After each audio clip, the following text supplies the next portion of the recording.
now we're at the time where the Hamashiach is getting ready to come. And hidden riches of secret places, that thou mayest know that I am the Lord. Last words, brother. Shalom, ma. All right. Shabbat shalom. Shabbat shalom. All right. Shabbat shalom, Yasharel. Shabbat shalom. All right. Pray that everyone is blessed. I don't think nobody can hear you out. I think you might. Are you muted? Okay, there I am. All right, there you go. Shabbat shalom, Israel. Shabbat shalom. Yeah, you were deaf there for a minute, bro. Yes, sir. All right, Yasharel. Pray that everybody's having a blessed Shabbat. Got a real heavy lesson today. Rise and the fall of the world empires. Hey, man, we're living in some exciting times right now, and we're seeing a lot of things being fulfilled. And remember, even though there's still more prophecies, like the 7 seals, 7 trumpets that still has not taken place yet, but those can come very quickly. The Most High can bring that on quickly. So you got to understand that what we're seeing in real time, the Most High's time, we can't equate that. So for us, it seems like a long time. But in the eyes of the Most High, it's just, it's getting ready to happen. Yeah. So and once that first trumpet blows, man, we gonna be rolling on through, man, like it ain't nothing. Oh, that's what I'm saying. They're gonna come quick, along with the 7 seals. So, brace yourselves, and it's crazy because it's the Most High that put us in the captivity. That's why He said that no man will be able to save you. So no matter how many of our people tried to rise up and deliver their people, they always fail. For one, because the Most High prophesies that no man will save you, and only He put us in the captivity. Only the Most High can bring us out. So that's where it's going to go. But so whether we like it or not, we still under them curses. So that's right. And it ain't without a teraphim, an ephod. That's right. All of that. So that's right. All right, we're gonna go to our scripture reading here. We're in the book of Jubilees, and I'll go ahead and I'll start off first. I'll go ahead and get 7 through 10. Bring it out, Doc. Go from there. All right, let's get it. All right, Jubilees chapter 1, so in verse 7, and it says, "And do thou write for thyself all these words which I declare unto thee this day, for I know their rebellion and their stiff neck, before I bring them into the land of which I swear to their fathers, to Abraham and to Isaac and to Jacob, saying, unto your seed will I give a land flowing with milk and honey." And He did that. He did exactly what the word said He was going to do. "And they will eat and be satisfied, and they will turn to strange gods, to gods which cannot deliver them from aught of their tribulation. And this witness shall be heard for a witness against them, for they will forget all my commandments, even all that I commanded them, and they will walk after the Gentiles." And we see that, right? I mean, we see that in real time. Don't we see our people loving the Gentiles, being just like them, dressing like them, everything. And after their uncleanness and after their shame, and will serve their gods, and these will prove unto them an offense and a tribulation and an affliction and a snare.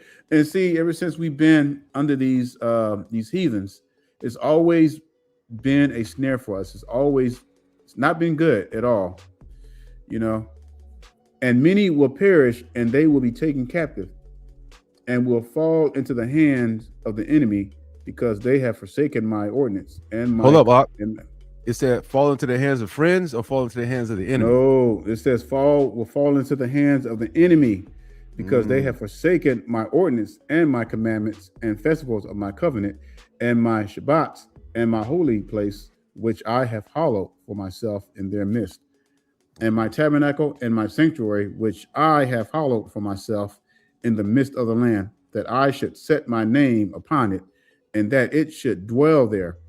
You got to understand, there's a price for disobedience. And unfortunately, generations after our forefathers into our current day will have to suffer for that.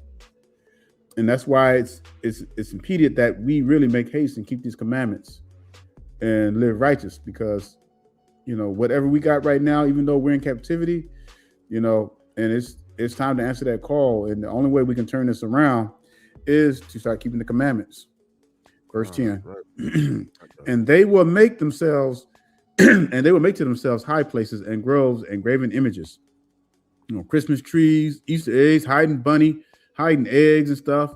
Everybody gonna be in church this Sunday, because it's supposed to be that pagan holiday, that holiday, Easter. Just about every black person gonna be dressed up and being up in the churches, eating pork chops and all kinds of crazy stuff.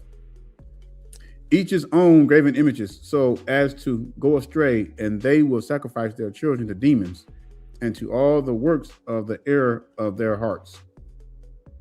All right, brother. Calm. You're right about Easter, man. That's wild. It's only said one time in the scriptures too, and they want to take that and run with it and start making Easter bunnies that poop out eggs. Ridiculous, man. All right. Where I was at I went in verse 12. No, 11, verse 11. 11? Right okay, there. come on. And I will send witnesses unto them, that I may witness against them, but they will not hear. And will slay the witnesses also, and they will persecute those who seek the law. And they will abrogate and change everything so as to work evil before my eyes.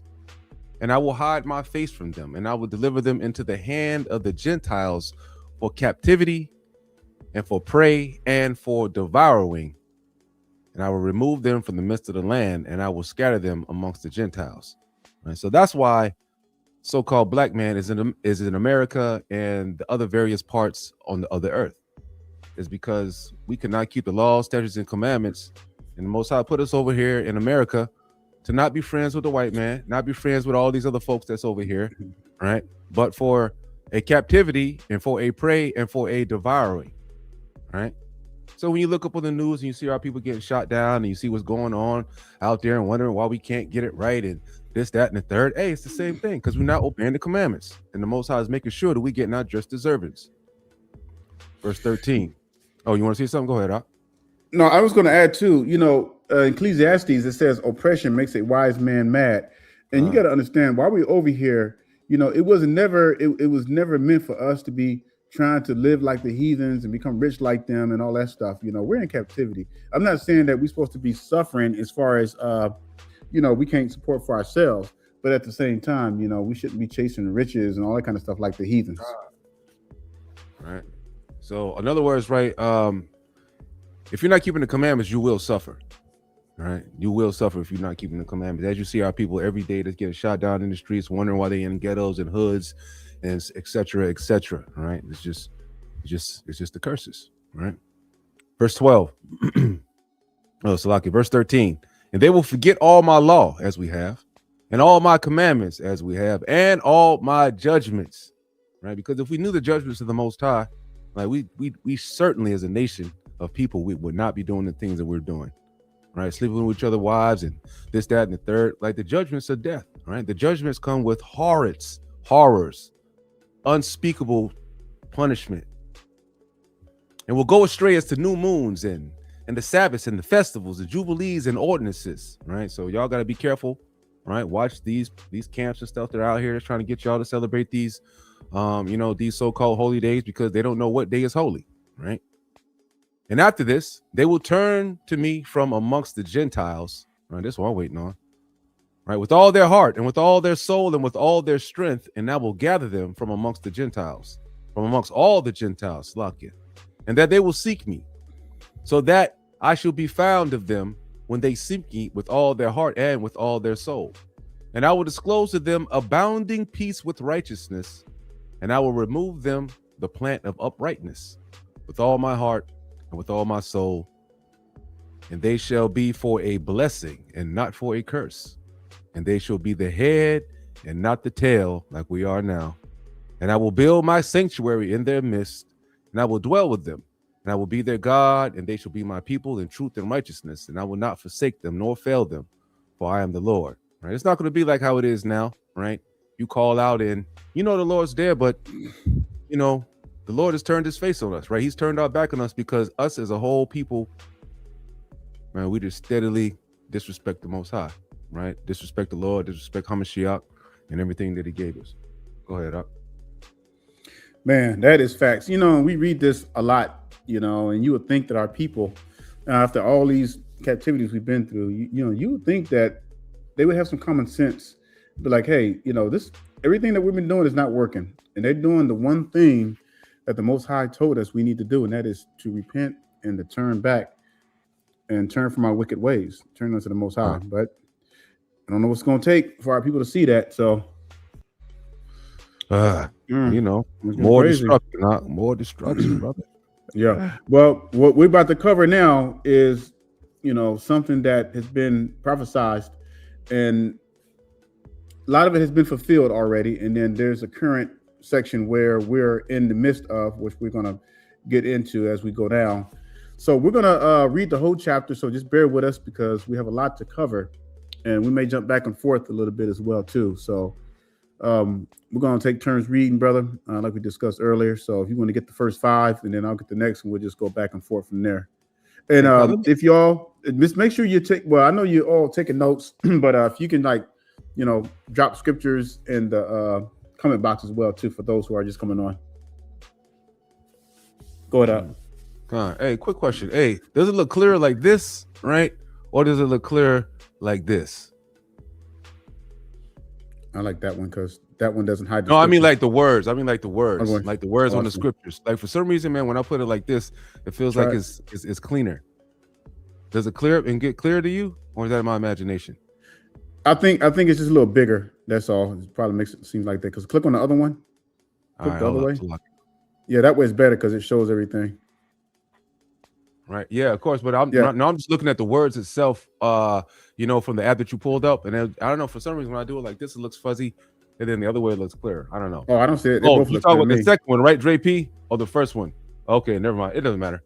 You know what I'm saying? Yeah. Or you can just do it like that too. So. But that still looks. I don't know. That's all right. I don't know. Maybe my connection. I don't know. Who knows? All right, we can start up. Let me get the first 5. Right. We're starting at Daniel chapter 2. All right.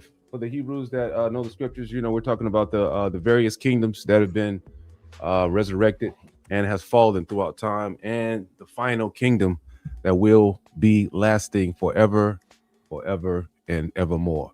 That's right. Daniel chapter 2, right? In the second year of the reign of Nebuchadnezzar dreamed dreams wherein his spirit was troubled and his sleep brake from him, right? Then the king commanded to call the magicians and the astrologers and the sorcerers to the Chaldeans for to show the king his dreams. So they came and stood before the king. And the king said unto them, I have dreamed a dream, and my spirit was troubled to know the dream. Then spake the Chaldeans to the king of Syrac, O king, live forever. Tell thy servants the dream, and we will show the interpretation. The king answered and said to the Chaldeans, the thing is gone from me. If you will not make known unto me the dream with the interpretation thereof, ye shall be cut in pieces, and your house shall be made a dunghill. Go ahead, Rock. Okay. Did you want to add anything to that? I'll do it. I'll do it on the next 5 to make it, to make it more pronounced. Okay. All right. Verse 6. Let me get that down here right quick. Give me a second.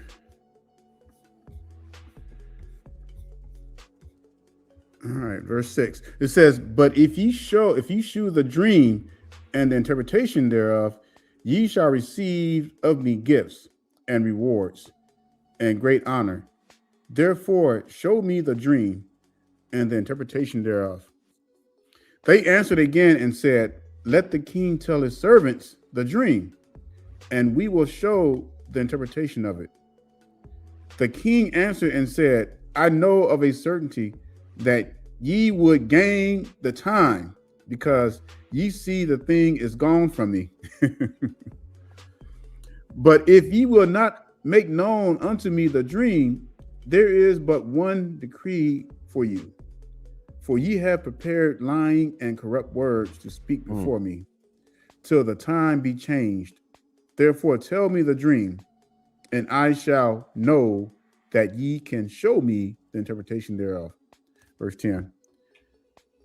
And the Chaldeans answered before the king and said, there is not a man upon the earth that can show the king's matter.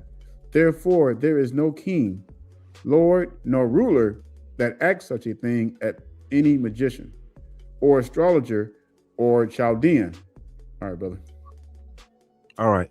So far we see that even though the king said it is gone from him, right? We know that the king does know what the dream was because it awoke him up and it caused him some trouble within the dream, right? And he does not want to tell, right, his magicians and these other so-called wise men of the land what the dream was, right? And we're going to see, right? Because this does make sense of why he will want someone to be able to tell the dream what it was because of what the dream actually told him, right?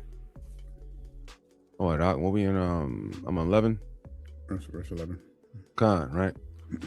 Because we see that normally the wise men this is something that's not usually asked for. You know, the king is like, well, you know, I want you to tell me the dream that I had, so you could tell me what the dream means. I mean, like usually even in today's society, if you have some kind of, these folks that are faking to be dream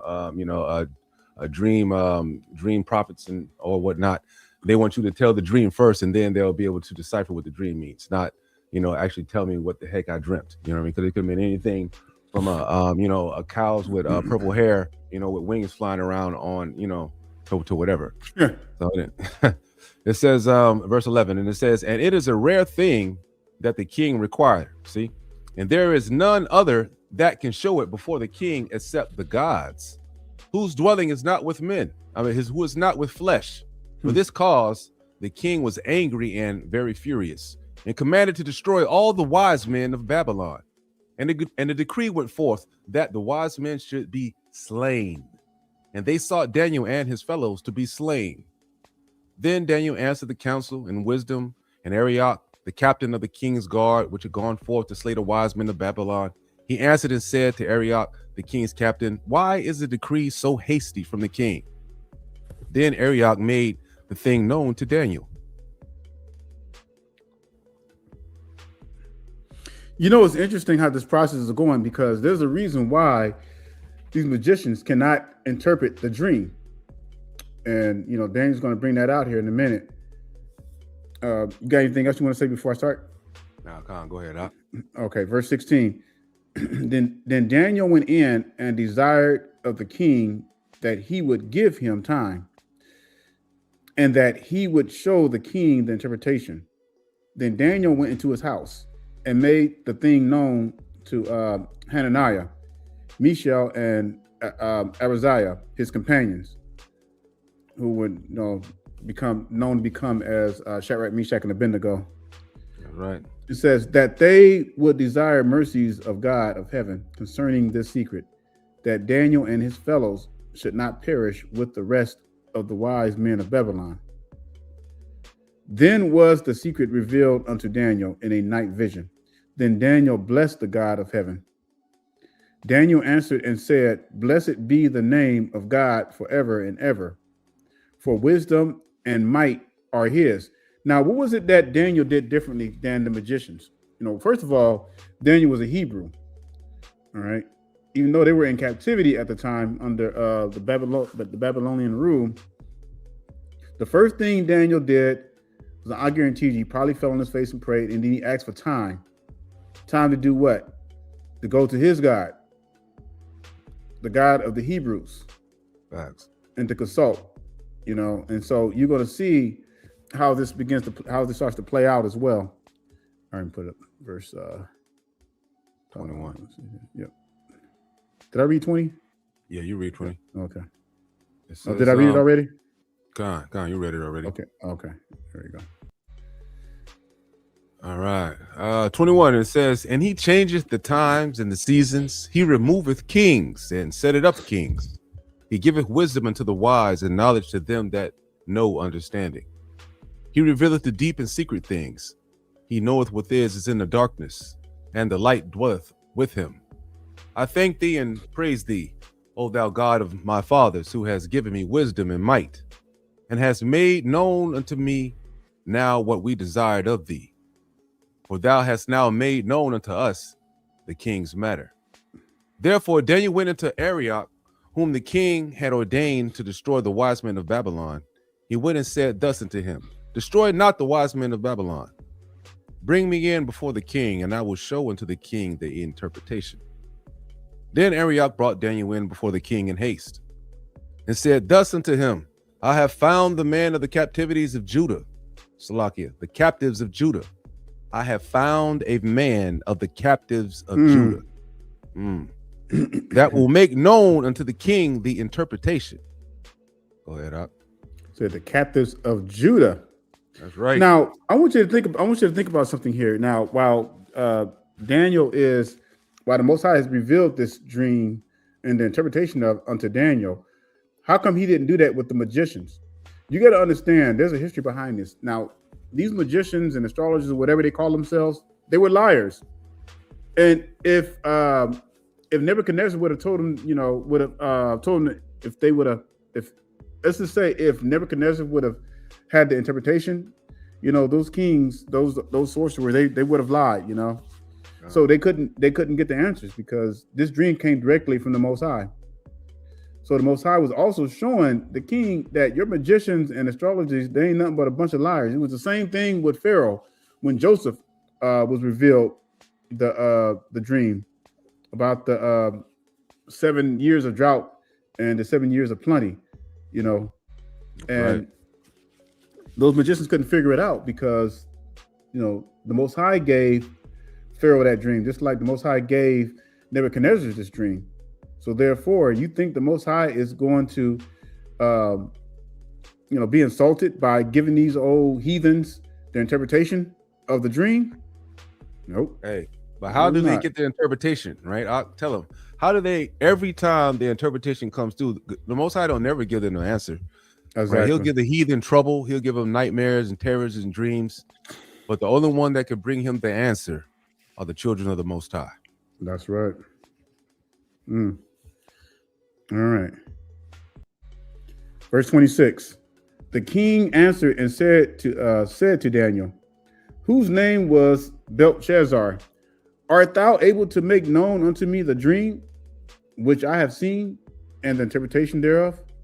Daniel answered in the presence of the king and said, the secret which the king hath demanded cannot the wise men, the astrologers, the magicians, the soothsayers show unto the king. See, that right there, man, that right there was a gut punch for those wicked astrologers and sorcerers. It says, but there is a God in heaven that revealeth secrets and maketh known to the king Nebuchadnezzar what shall be in the latter days. Thy dream and the visions of thy head upon thy bed are these. As for thee, O king, thy thoughts came into my mind upon thy bed. What should come to pass hereafter? So we know that this is going to be a prophetic dream that's going to carry on for thousands of years. And he that revealeth secrets, make it known to thee what shall come to pass. But as for me, this secret is not revealed to me for any wisdom that I have more than any living, but for their sakes, that shall make known the interpretation of the king, and that thou mightest know the thoughts of thy heart.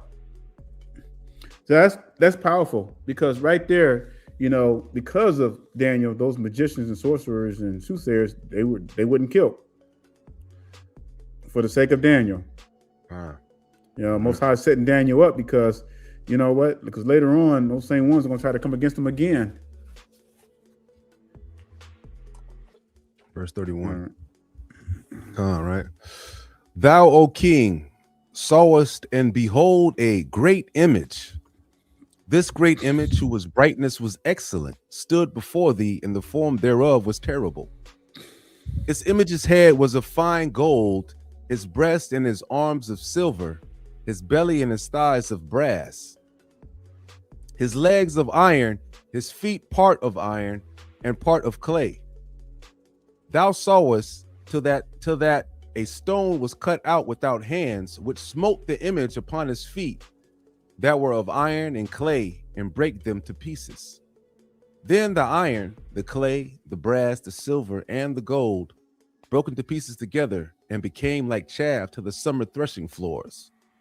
And the wind carried them away, that no place was found for them.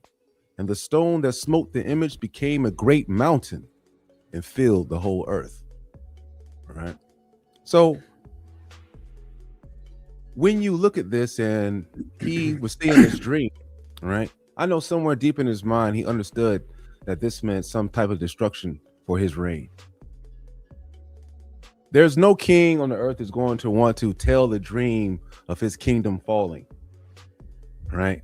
So this is why I believe that, he required of the wise men of Babylon at this particular time, because this was the greatest nation that ever stood, was Babylon, right? Mm-hmm. Was for, the soothsayers and all these so-called wise men, for him to know the dream themselves, because the king wouldn't want to utter some things like, they'll have the people start believing, oh man, the king has had a dream that, his kingdom is fallen, that Babylon's going to be no more. All right, go ahead. And when you look at verses 31 through 35, now each dream always had a two-part. You had the dream that was given by the Most High, and then their interpretation. And that's the part that the soothsayers and astrologers could not do. Now, what you're seeing here, verse 31, 35, is the dream itself. All right.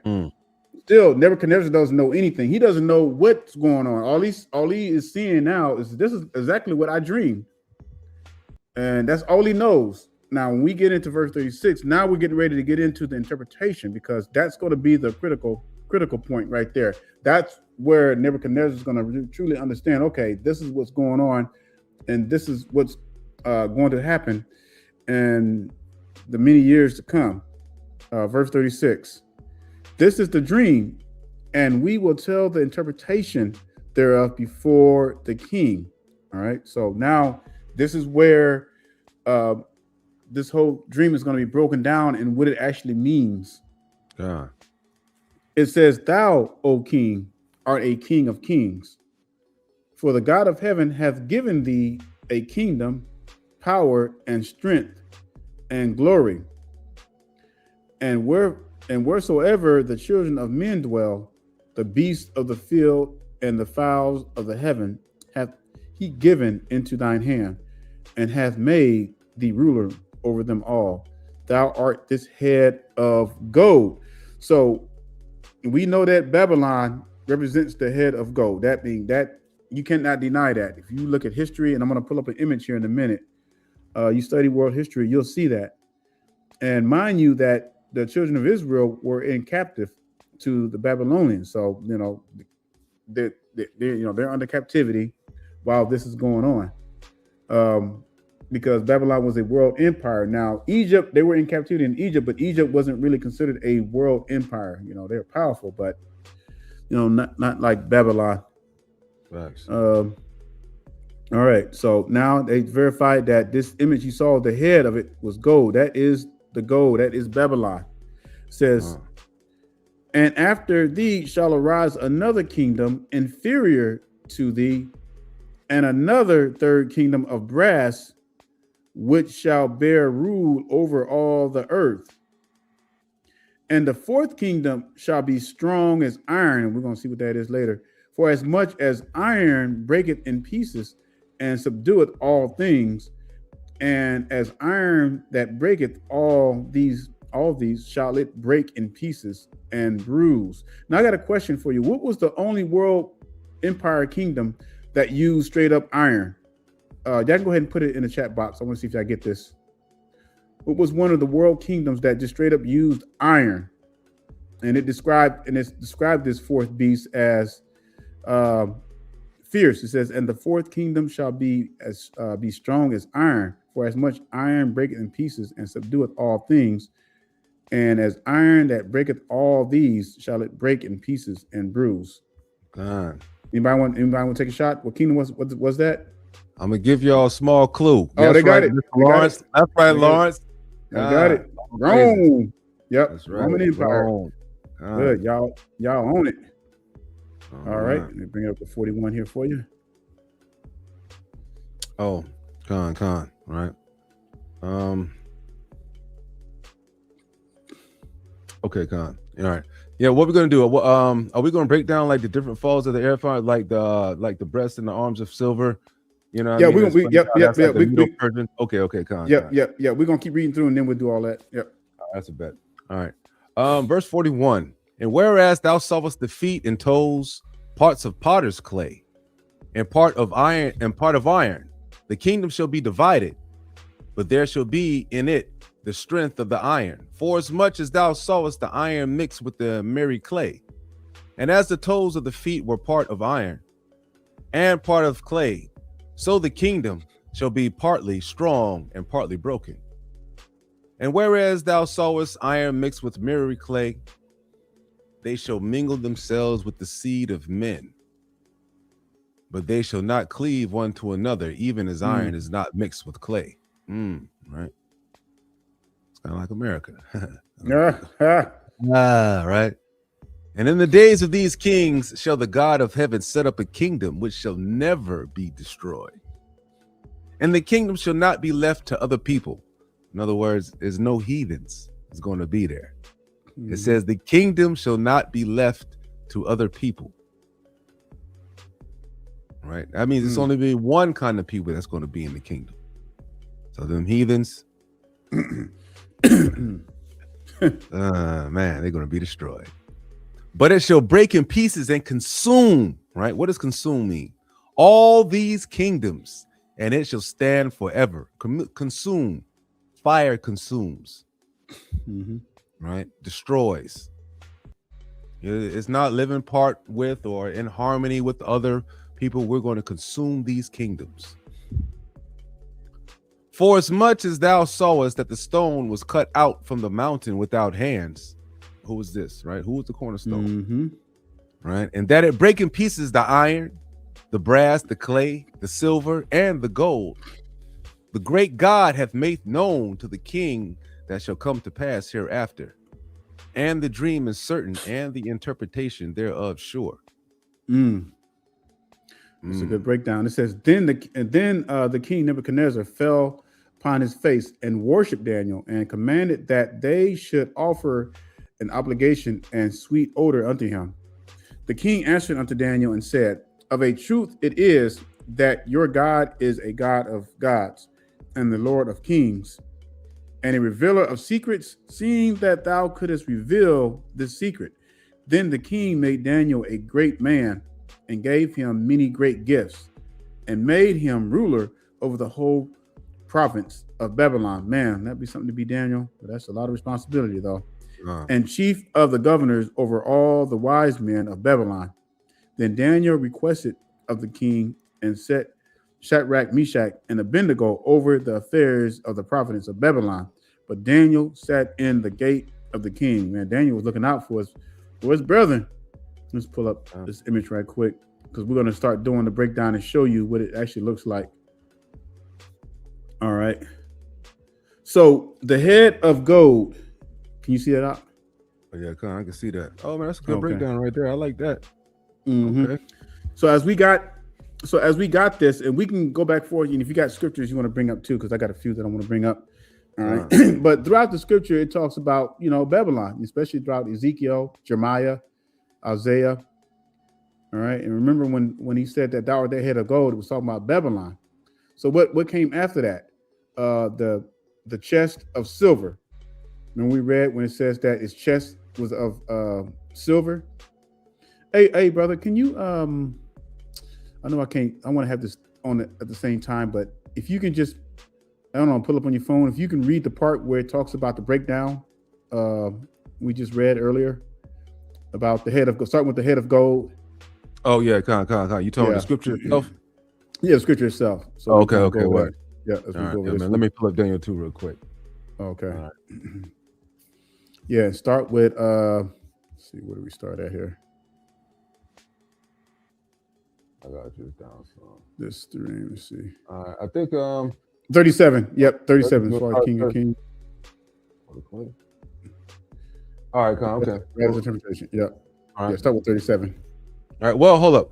I'm gonna start at 31 and then read down to 37 because it says, "O thou king sawest and behold a great image." So, like what Brother Daniel's posted here, right? That you see, right? This would be sort of like what he would see in his dream, right? Minus Right. that minus the round earth in the background, right? Because we know it's flat. In fact, exactly.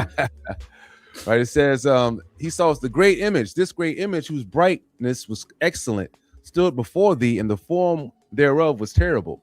Right. And the image's head was that of fine gold, his breast and his arms of silver, right?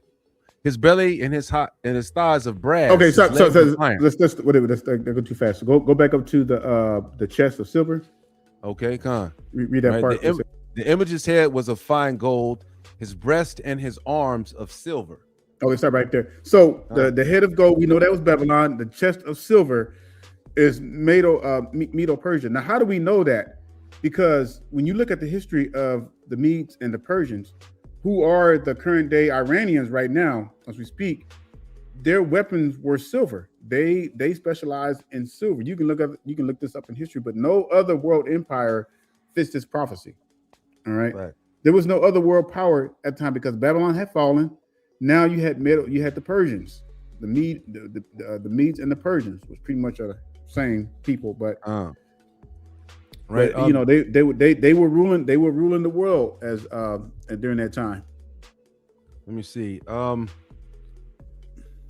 During this time too, right? This was shortly after the fall of Babylon happened in 539 BC, right? So when these guys started to rise, right, their historical rise has started with Cyrus the Great, right? The Medes and the Persians, they combined forces together to conquer Babylon, right? And then during this time, the reason why they were known like doing the silver, because silver was the currency that the Persian Empire was using at the time, right? And they were like, famous for their, great taxation, system that paid in silver talents.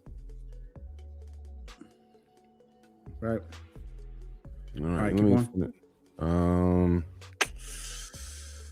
Legs of verse. Okay. It says, in his breast and his arms of silver, his belly and his thighs are of brass. Of brass. All right, stop right there. So Greece. Or bronze. So bronze. We know that was Greece because what weapons did they specialize in? Bronze. God. And matter of fact, it bronze also armor. Talks about, it also talks about in Daniel 7 as well too, how they moved so quickly. Greece was probably the fastest rising nation ever. Alexander, what do you call it? Alexander the Great. God, that's him. Conquered and divided and united all the Greeks and everything. It was one of the fastest rising empires. And he's described as also in Daniel 7 having 4 wings, like leopard's wings. All right, keep on. All right, let's let me see here. Form was terrible, grace, belly, thigh, brass. Verse 33, right? His legs of iron, right? Legs of iron. All right, and we know that Rome used iron. Their thing was iron. Iron was and they were the most powerful, most brutal empire in the world. And really, technically, Rome has not really fallen. It's just, you had pagan Rome, which was the Rome of old, and then you had papal Rome, which is which is the religious state church. And that's why you have the Pope that's there in Italy, in Rome. So Rome really never fell. It's just a continued kingdom, but they just, been heavily modified. Pretty much they just broke up into a whole bunch of Germanic tribes, like a whole bunch of white folks tribes. That's it. Yep. Right. Yep. And they were even known as the Iron Monarchy back in the day. Right. Yep. So being that they were known as the Iron Monarchy, this is how we come to legs of iron being Rome. Right. And just like what Brother Daniel said, they still have not beaten defeated today. Not at all. Yep. Right. So what was it, around 480 AD or like 476? I don't know, somewhere around there, right? Yeah. That's when they had broke up. The Western Roman Empire had pretty much crumbled into various white folks tribes. Yep.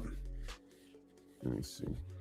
And it says his feet part of iron and part of clay. Right. All right.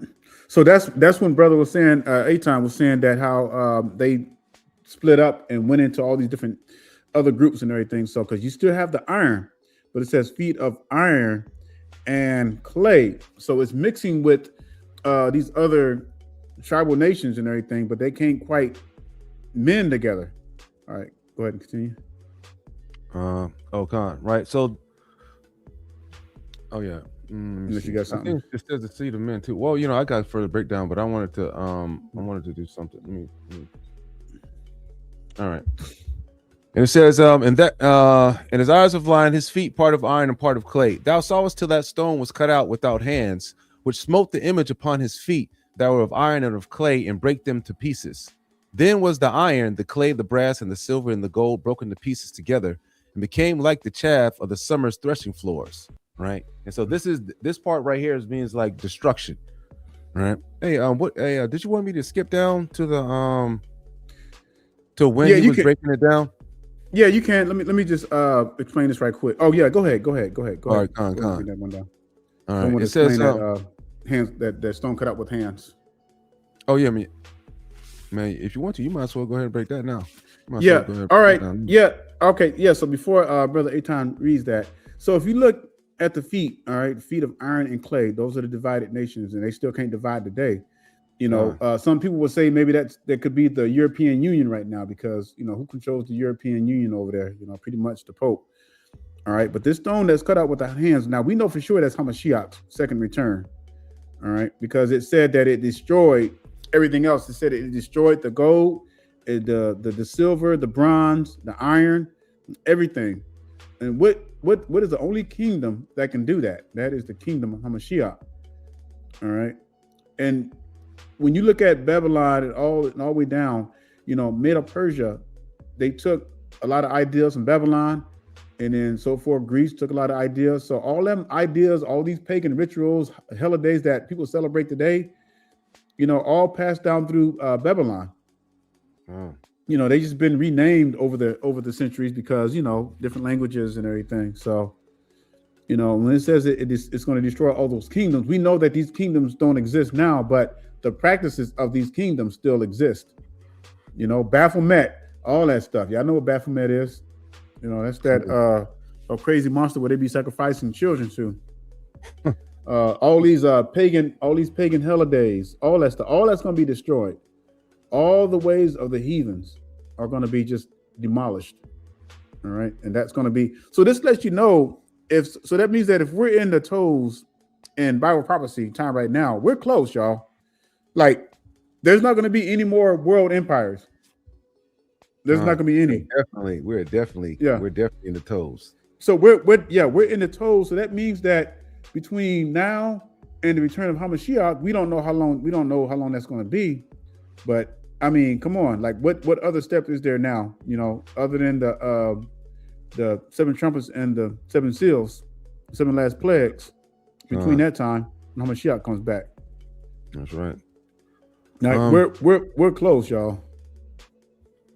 Another hold on, I want to see. Oh man, let me pull the scripture up real quick. Yep, bring it out. Let me take this off right quick.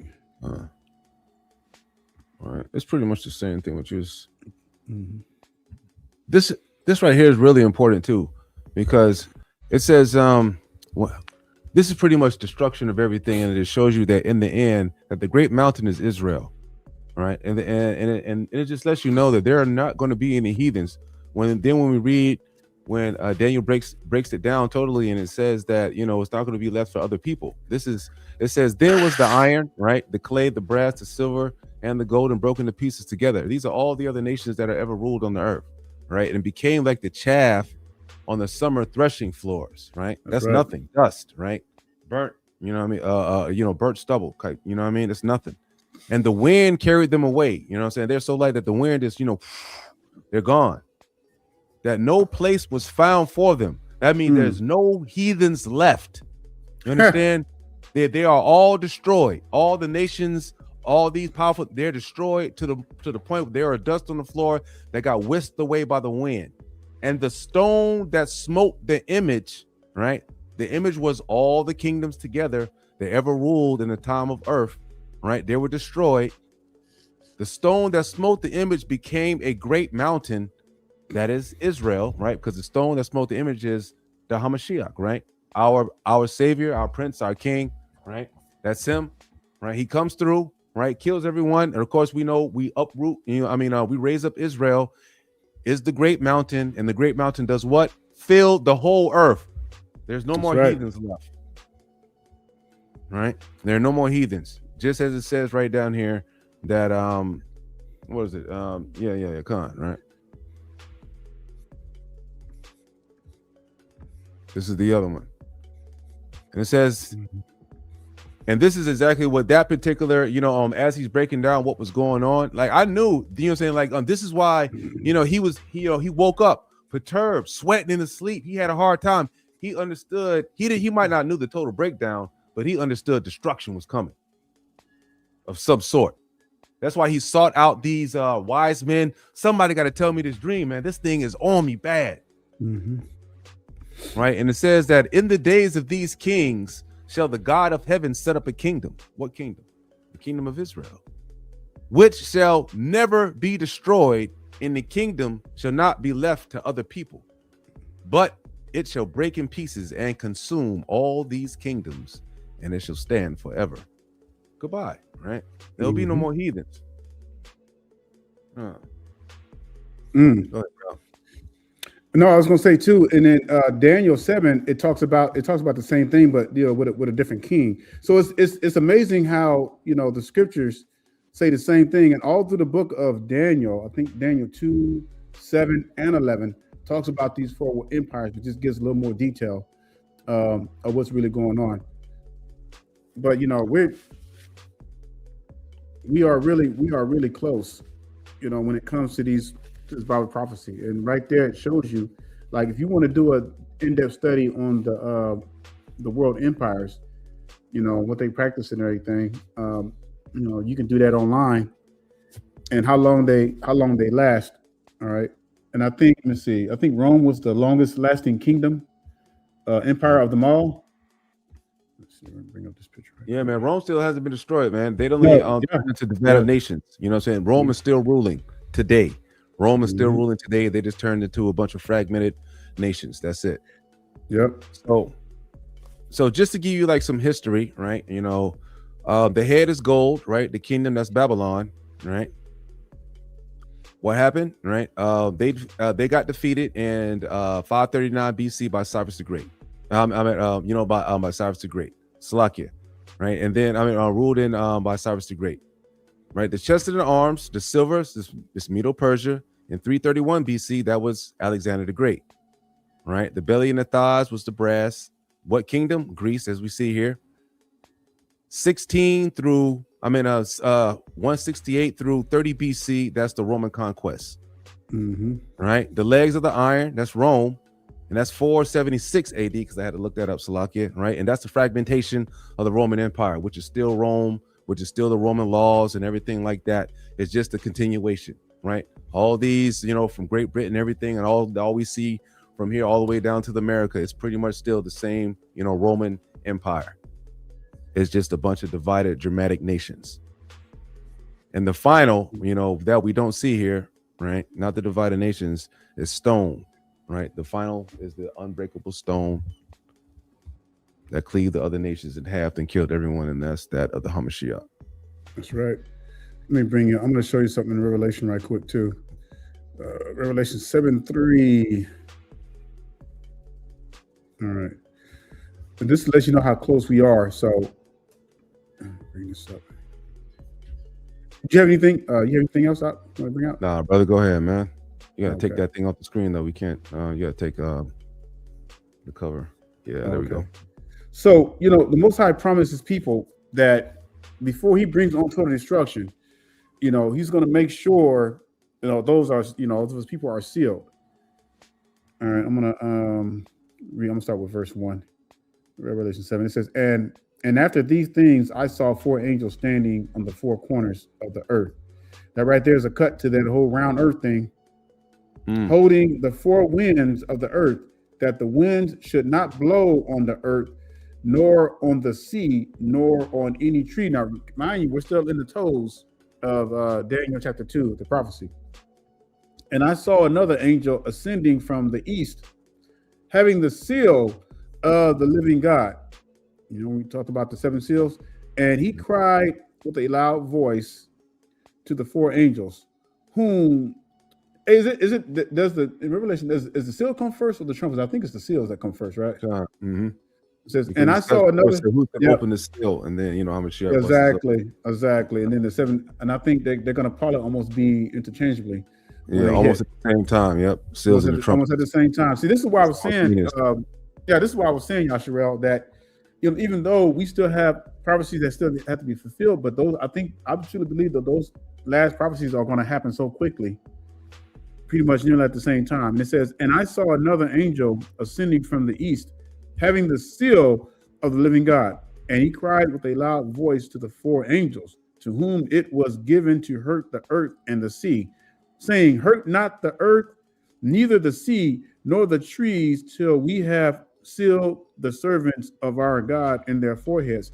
See, you got brothers out there saying, oh, it's going to be nukes all over the place. It ain't going to be no nukes. Not until, because right here it says that. It says, saying with a loud voice to the 4 angels, to whom it was given to hurt the earth and the sea, saying, hurt not the earth. What does that mean? So you think the Most High is going to let a nuke hit? I don't even believe they have nukes. I'm going to be honest with you. I think all that stuff is made up. Probably just a bunch of TNT they had. Yeah, but notice it doesn't say anything about hurt not humans. Exactly. It says hurt not the earth. Because if these things are supposed to be destructive, that wouldn't that destroy the earth? It says, hurt not the earth, neither the sea, nor the trees, till we have sealed the servants of our God in their foreheads. Now, we know that our people are scattered to the 4 corners of the earth, because right here it says that the angels standing on the 4 corners of the earth. So who are they protecting? They're protecting the Most High's people who are scattered to the 4 corners. All right, and that means that while we're in these prophecies of the toes, the Most High is not going to allow like major destruction to happen as long as our people are scattered, because it says, saying, hurt not the earth, neither the sea, nor the trees, till, what does that mean? Till we have sealed the servants of our God in their foreheads. Now, what happens after that? It's a whole different story. Right. I mean, you got to realize how fast, like, bring up the first seal, brother, or the first trumpet, right? Just the destruction for the first trumpet alone, right? You got to understand that it's going to be massive death, right? It's going to be massive death everywhere, right? Just the that's the first one right there. Okay, right. Okay, right. Boom. The great mountain was cast into the sea, right? And the third part of the sea became blood. And third part of the creatures which were in the sea had life and died, and the third part were destroyed. Right? That's the first angel, right? Boom. That followed with hell and mingled with blood, and that was cast upon the earth. Salakia, right? Verse 7, right? It says the first angel sounded, and there followed hail and fire mingled with blood, and they were cast upon the earth, and the third part of trees was burnt up, and all green grass was burnt up. Right? Just like we always talk about, man. You know how much oxygen is destroyed right there? Boom, gone. Yeah, exactly. This is why we also believe that, these are right. The trumpets and the curses are going to be happening, quickly.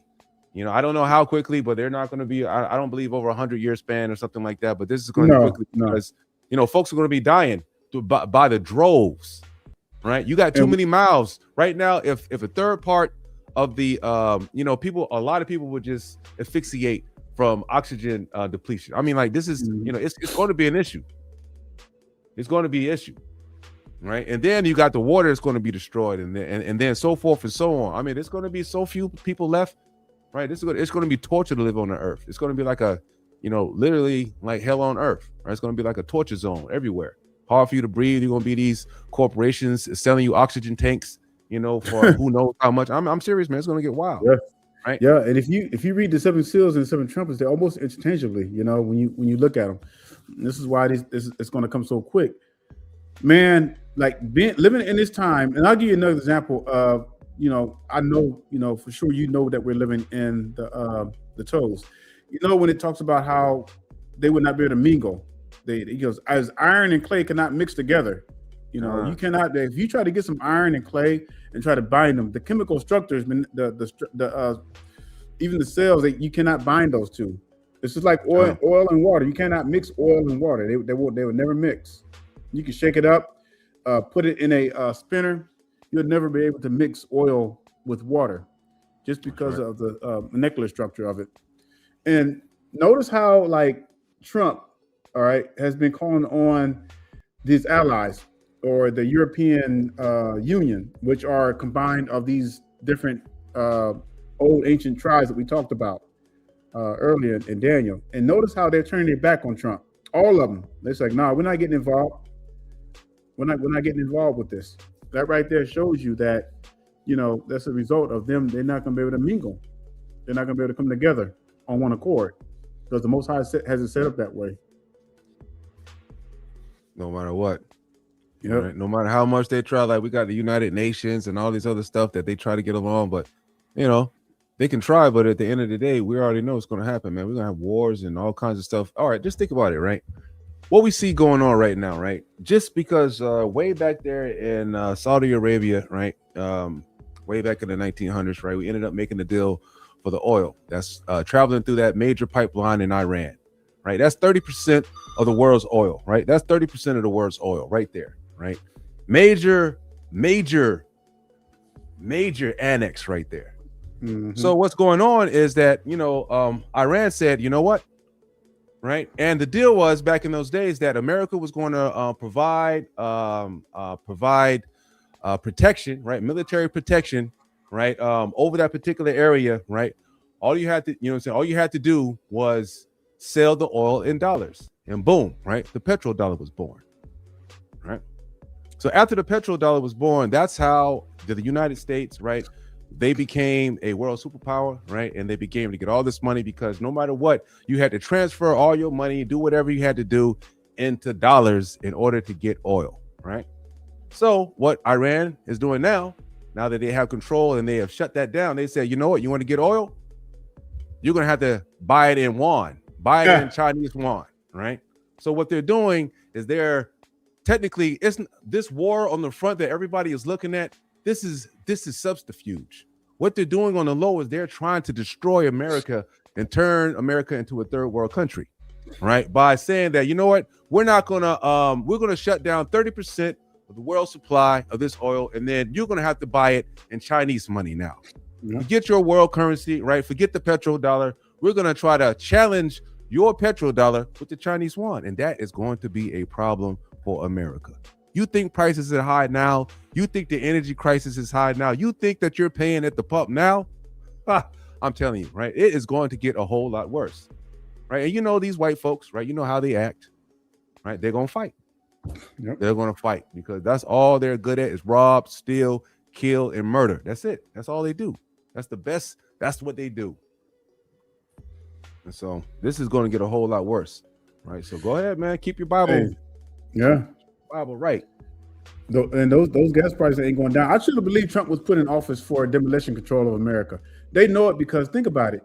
If you really look how it used to be a time where we were really innovating. We're not, the U.S. is not innovating in anything anymore. You look at China and all the stuff that they have. Like you can go on Temu and you'll see like a lot of the stuff they sell is way more advanced than we have here in America. We're not innovating. It's like we're going down the hill because we're no longer valid, and I see that. And I see that Trump is probably up in there for demolition control. Like Brother Eitan was saying, this whole war with Iran, you're dealing with them ancient Persians. All right. He talks about that in Isaiah 13. All right. They don't look at themselves as Muslims. They look at themselves as Persians because they have a really long history, thousands of years of history. And you're talking about a population of 93 million people. Wow. And Trump, be lying, talking about, they destroyed all their air defense. They've already shot down 4 aircrafts already.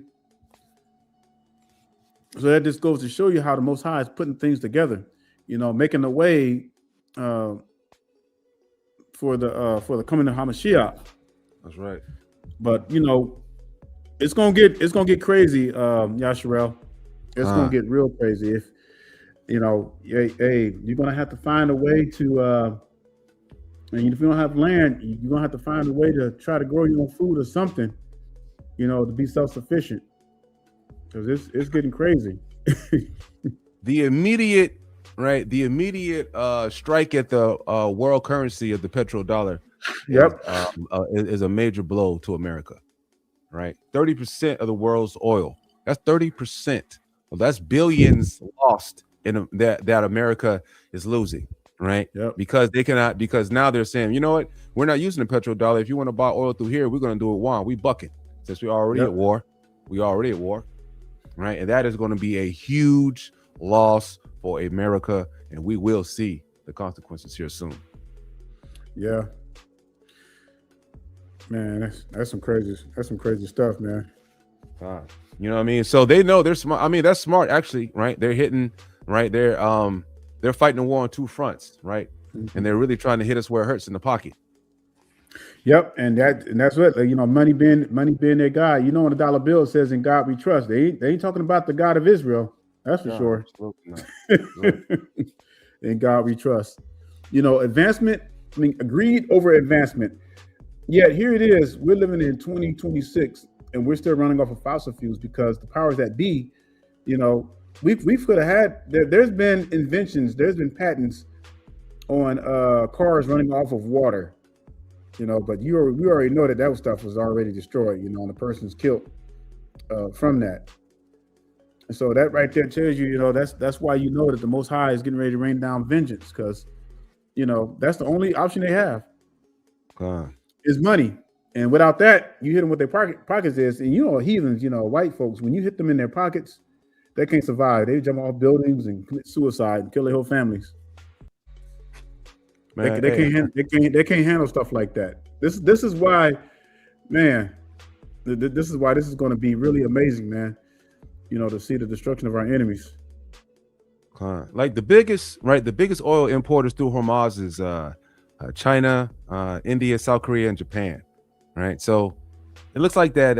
As I'm looking at the numbers, it looks like Japan holds $1 trillion in U.S. Treasury bonds, and China holds $700 billion in U.S. Treasury bonds. So let's say, for example, if they dump the treasury bonds to buy yuan for oil, right? If they dump those treasury bonds to buy the Chinese yuan for oil, right? The U.S. interest rate is going to explode on us, right? Mm-hmm. Everything is going to go up. Interest rates are going to be killing us. Then after that, what America's going to have to do for all that oil that we lost, right? And Salaki, it was 20% of the world oil travels through that place a day, right? That's going to be what $8-9 trillion that we're going to have to refinance in debt. Mm-hmm. And you know they're not going to pay it, right? You know where it's going to hit. It's going to hit Americans. And I remember too, this is not going to only affect gas prices, but it's going to affect grocery stores. You're going to see grocery stores going up because guess what? Who carries all the loads of food to these stores? Trucks, and what do they use? Gas. So they said that Amazon already, if you Amazon Prime, I think they went up by 3.5%. What? Already in anything you buy? Yep. Because I'm gonna have to unsubscribe and start downloading for free, baby. Yep, they went up on delivery fees 3.5% because of the gas and everything. So, you know, we're gonna start seeing food prices go up. The only way the gas price is going to come down is Trump. They're gonna have to bend ass backwards in order to please, and they're not gonna do that. They're too proud to do that. Come man, Trump went crazy when they started bombing over there, man. They had to stop any kind of no, man. You know what I mean? that he almost lost his mind when they started doing that. When Israel was starting to the fake those heathens, everybody else over there in the Middle East is brown and black except for them. Come on, man. One don't look like the other, No. And they're trying to show you, like, they have they have social media control. So they putting people in jail for trying to show pictures of Israel. Y'all know that place is so war-torn right now. You won't know it because they're not showing you the true images. Now, here's how you know. I could tell you their airport has been destroyed. They're trying to say that the airport is not destroyed. Hey, just for the fun of it, try to book a flight to Israel. Shout out. Just get on, just get online, try to book a flight to Israel. You don't got to pay for it. Just book it and go through with it like you're going to book one. And you're going to see a message comes up that says that, travel is not possible here at this time. So the airport has been destroyed. You cannot even travel to that place. I tried it twice already. I tried to book a flight just for the fun of it to Israel. They only have one airport. So they got to be fleeing some kind of way. It's probably by boat, if anything, or they're running into one of the neighboring countries, which they don't like them anyway. So we're definitely into the annex of this last nation. Yeah, you know, whatever this new world government they come up with, or the new world order, where they would try to join everybody together, whatever they got going on, right? But we know we're definitely, in the last part, right? We're definitely in the last part. It's not going to be too long now, Israel. Yeah, we might not live. And the scriptures don't really talk about a new world order. It never says that a new world order will be successful. It did talk about the mark of the beast, Facts.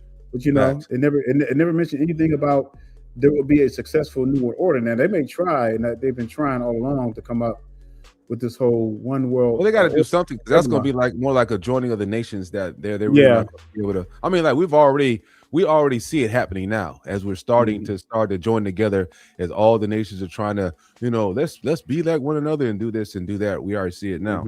Especially America is like one big example of them trying to, annex everybody here.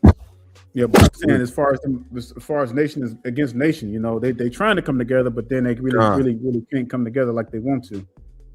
And that's especially now, everybody exactly. Because what happened right before Babylon came together, when they built the Tower of Babel, Most High came down and confounded their language. Stop that thing on the spot. Yes, where is Netanyahu? We've been playing Where's Waldo with that dude for a minute, man. They've been saying, I don't know, I don't know if AI, we saw some kind of, we don't know what's going on with that, but yeah, I wouldn't be surprised. That dude can be dead. I mean, if he is dead, I mean, they want him to be seen as dead, because that's going to kill their whole holy, as thou 1948, Israel returned to the Holy Land. Yeah, that destroyed all that. That's going to destroy all that and the war, and the war, because they're going to be like, well, God wanted you to have the war, then why is your leader dead? I mean, like, it's going to raise a litany of questions. Yep. But I'm telling y'all, you can't even book a flight to Israel, y'all. It's impossible. And they're not showing you, they're not telling you the whole truth. That's why you can't believe what everything media is saying, because of course, if it's they own these Khazarians, they own all the news medias, all the news outlets. Yeah. So of course they're going to censor everything that goes out. Also, Israel, man, you should look at this, right, and the things that we see now as proof that you don't have to do anything, right? Just sit back and keep the commandments. You don't got to vote. That's right. You don't got to be involved in none of these heathen stuff, right? And the Lord will slowly bring them down in front of your eyes. You don't understand, right? We have a God that likes to show off, right? You remember, he rose up Egypt, made it a great place just for he can destroy it in front of Israel, to show Israel how powerful he was, right? Y'all got to look at this stuff. That's the kind of God that we have, right, man? Our God don't play no games, right? He like to, man, he hardened the heart of Pharaoh just so that he could destroy Pharaoh. Most High has a good sense of humor too, man. Yeah, man. Made him angry. He made him even come after our people, man, in the wilderness after they had left. And then he drowned him and his whole host of army. And he came up with this idea ahead of time, right? Before he even attacked Egypt, right? The Most High already had 10 plagues that he said, I don't care what Pharaoh do. I'm going to drop these 10 plagues on their ass. I don't care what they do. They going to get these 10 plagues a day. Yep. They got it, boy. They got it. And all 10 was terrible.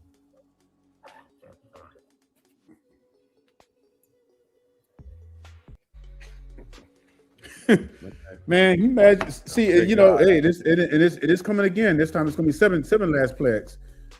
But when that sun starts torching them, because it said that sun was given power to scorch men with heat and with fire.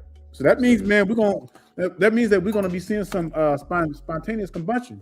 God, hey, the heathens are gone. Like, the heathens are going to have, hey, man, they think that SPF 60 or whatever they're using now, man, look, they're going to have to get on, man, they scientists going to be in the lab creating SPF super 1 billion to try to, man, they're going to be getting suits. They're not going to be able to get out in the sun, man. hey, if you don't have melanin, you are a dead man. You are a dead man. Something I noticed, man, like this was several years ago, man, that I used to, even like 4 years ago, I would see white women white folks out in the park, man, sun tanning. Man, you don't see that no more. Like I have not seen that. I have not seen one white person, man, sitting in the sun tanning at all in the last 4 years. Yeah, they know that's not good for them, man. They need to have that SPF on, or whatever the case may be. But it's got so got bad. them at the beach here, man. We got them at the beach here all the time, but yeah, just but they I never seen. they know to protect themselves nowadays because they know that make them old real quick. Even here in Central California, man, the coast it gets pretty warm out there at times. I've never seen people out there laying out in the sun. Not like I used to. The earth is alive too, man. That's the thing about it. You got all these, man. The Most High is gonna make sure it's gonna purge all this stuff out. It's gonna get rid of it. What do you do when you get rid of a virus, man? You turn up the heat. You turn up the heat to burn all viruses. So that means, man, the sun has gotten so hot and the UV rays have gone up more than what they're trying to tell us, because that affects especially non-melanin people. We get hit by UV rays all the time, but because of our melanin, we're protected.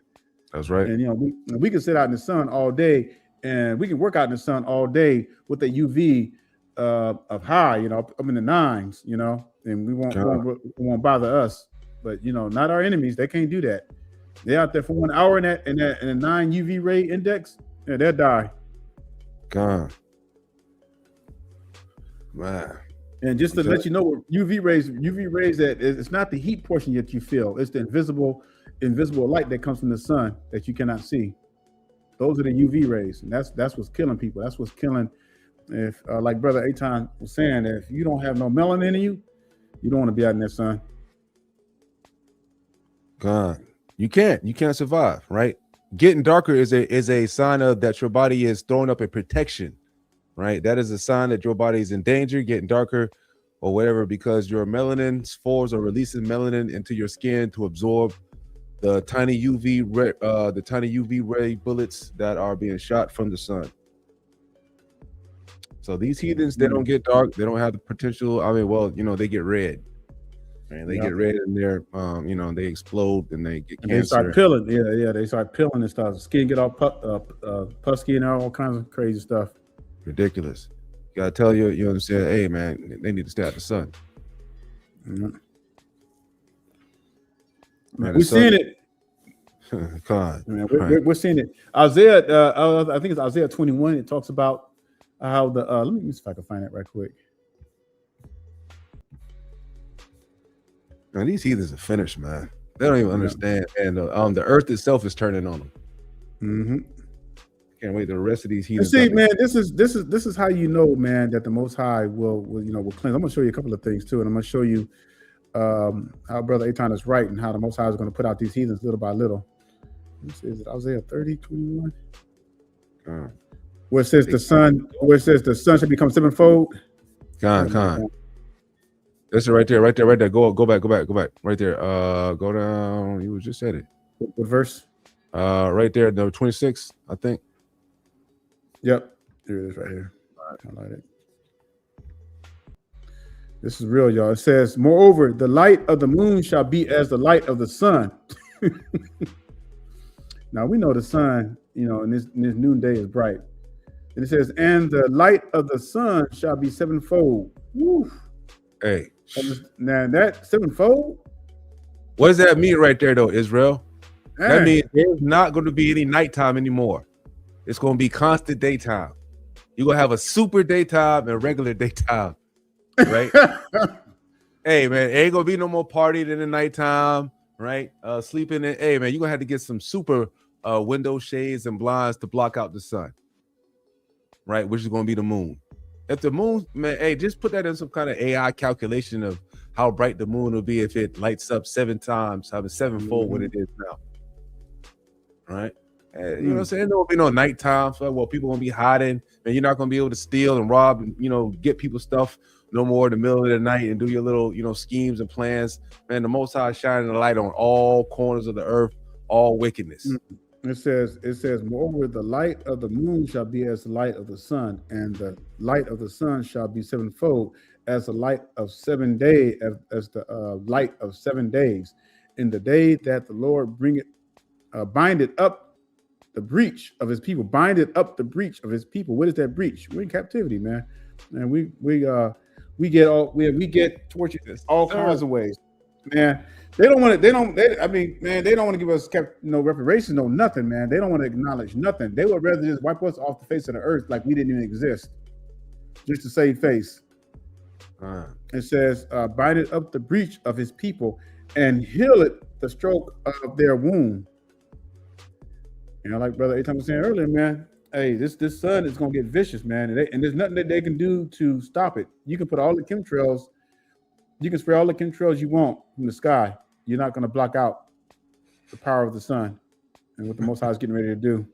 Hey, the boys talking about some. They going to the moon on April Fool's Day. Right. Yeah, I'll tell you, the jokes write themselves, man. The jokes write themselves these days, man. Man. These jokers are wild out here, man. Everybody knows, man, they didn't go to no doggone moon, man. Come on, man. Them boys go on April Fool's Day. Damn. Yeah, that's your good. Come on, man. Shoot. All right, man. Bro, these are some exciting times to be living in. Man, I'm telling you, man, this is just great. This is great. Especially if you are, you know what I mean, if you are, you got any knowledge of the law, statutes, and commandments, and, you're wise according to God, man, you can just sit back and just watch the show unfold and just laugh, laugh. There's nothing. Hey, brother, he put today's special, sun-dried heathens with sides. I don't know if you want none of that, boy. That's going to be some good stuff. Hold on, man. We might check his background. He might be an African, man. Hey, man, let me find you a cannibal.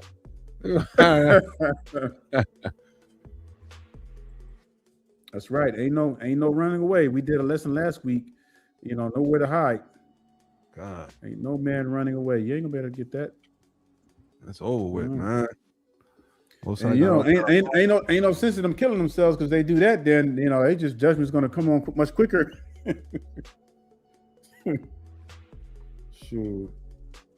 Oh man. Joshua, did anybody have any questions?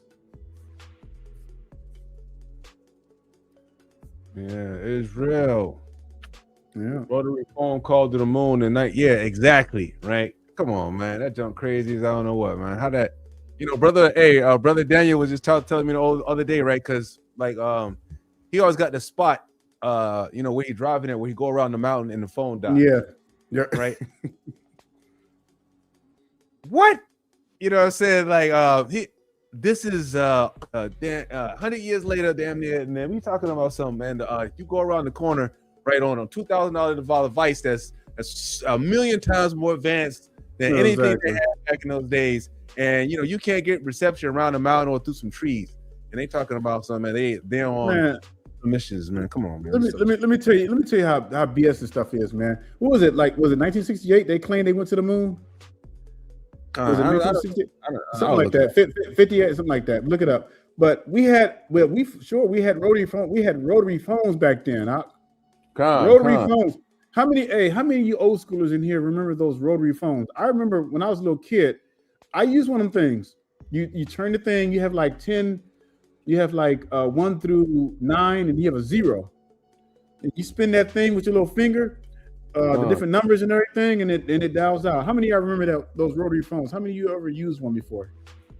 I want to see in the chat. You got some old schoolers here in the chat. Hey, it's July 1969 and December 1972.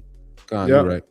We had rotary phones back then, man. So you mean to tell me that they traveled 90-something million miles, called back on a doggone phone, rotary phone? No. You gotta think about it. What was a rotary phone? The rotary phone was a landline. Exactly. So they must have had a extension cord hooked up to the back of the space shuttle. They put it all the way up to the. Pulled it all the way up to the moon. Right? Come on, man. These folks, man. Come on. What is going on out here, Israel? Yeah, man. Nixon sitting in the office on a rotary phone talking to the. Come on, man. What? Oh, they were right there somewhere in New Mexico, man. Near a mountain that looked just like that area, man. That's crazy. That was insane, man. Oh man. Especially when you watch the video, you see how the cable pick him up. The man jumped right? He was jumping on the video and then he fall face first down in some kind of way. Instead of like picking up from the bottom, his head pop up first like he in a cartoon. I'm like, come on, man, what is this? I guess they never thought this stuff would come back and bite them in the butt, man. You know, after years, you know, knowing that we were going to someday increase in technology, people will discover the truth and everything. No more faking, man. You can't fake, man. I mean, if they talking about they going back to the moon, ain't nobody gonna believe that. I know that one time they were talking about a mission to Mars, but they've been talking about that for the last 20 years, man. They can't even leave the dome. That's why NASA's a sinkhole of money, man. Ain't no telling what these heathens are really doing with that money. I'm telling you, they're building underground cities for them to try to hide for the Most High. They're doing all kinds of secret stuff, right? NASA's just a sinkhole of money. They're not really doing that. Ain't no good and well you can't get out the firmament. Everybody knows, you know, all of a sudden you don't never see them going straight up. It's always straight and then some kind of arc, and they go way far where you can't see them, and then they disappear. They talk about something they didn't went to outer space. It said in Amos, man, that they would try to hide. You know, but they're not gonna be able to hide. Let's see if I can find that right quick.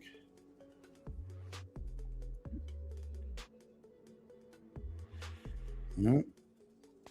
Yeah, I believe you're right, man. I believe they trying to build these underground bunkers, whatever you want to call them. Right. They know, man. They know that the sun. They're not telling us everything, Yasharel. I'm telling you. You know, so and they know aliens and all kind of man. And these heathens know they know that we are the chosen people, but you know what I'm saying? They that's why they can't kill us. We are the most resilient people. That's why that you know, Passover when we ate the bone is supposed to represent the resiliency of our people. You know, you cannot destroy our people. You can't. You can medicate them. You can push drugs into the community, and you can cause 80% of women to raise the kids. Man, we're still going to come out victorious in the end. You know, for those who are keeping the commandments. And they've done. I mean, they threw everything at us from A to Z. Man. They've thrown everything at us out. And they continue to throw it at us, man. And we continue. Yeah, they throwing monkey wrenches and hammers and bars, nails, everything. Can't even get up, man. They still throwing stuff at us.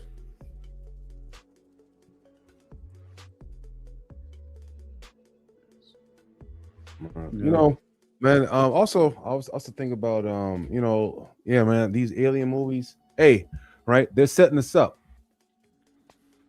Right, I know this ain't really part of the lesson, but you know, just like before, we had all those super virus, right? Right, we had those virus movies, right? We had all those virus movies and stuff like that was popping off back in the day. Then all of a sudden, COVID. Yep, right? That was it.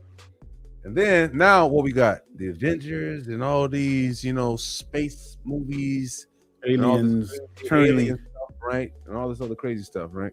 Man, you got some of that. I mean, like even some of these damn camps are believing that UFOs are, you know, coming back to get the Hebrews. Man, what in the world's going on here? Where did they get that from? You got UFOs on posters and stuff. Like, how in the world are you supposed to get other brothers and sisters to believe in the Lord?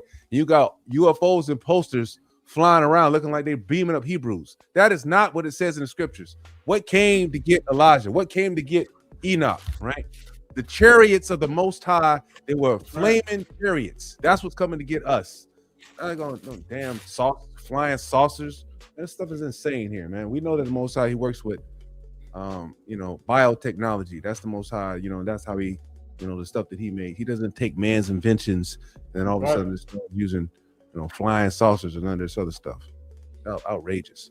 Well, if you you know, it's like we was reading earlier in the 7 seals, you know, speaking that we're still in the toes of Daniel chapter 2. Think about it. When you read the 7 seals, what does it consist of? Destructions of the natural elements.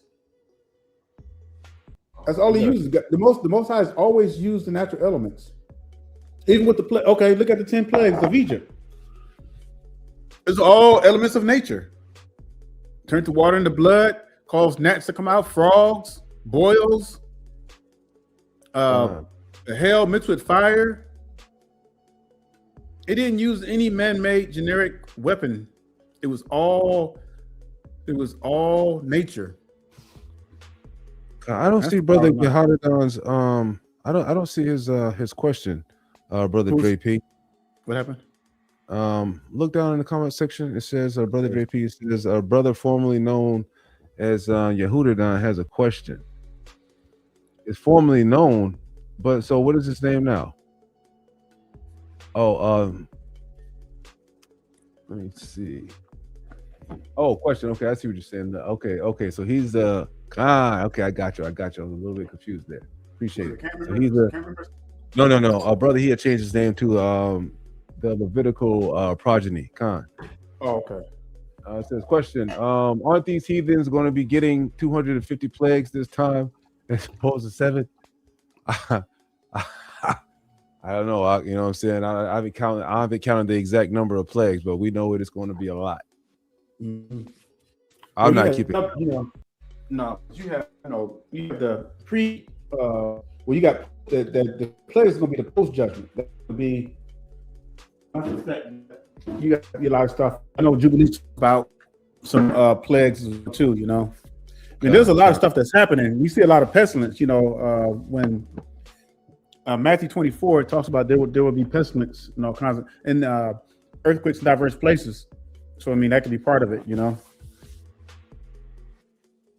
So we do see a lot of that. Weather patterns. Me and brother Aton was talking about the crazy weather patterns we having. It's getting worse. Every year, we're going to see record-breaking weather patterns. We're going to see record-breaking fires, record-breaking floods, tornadoes, hurricanes, all that stuff.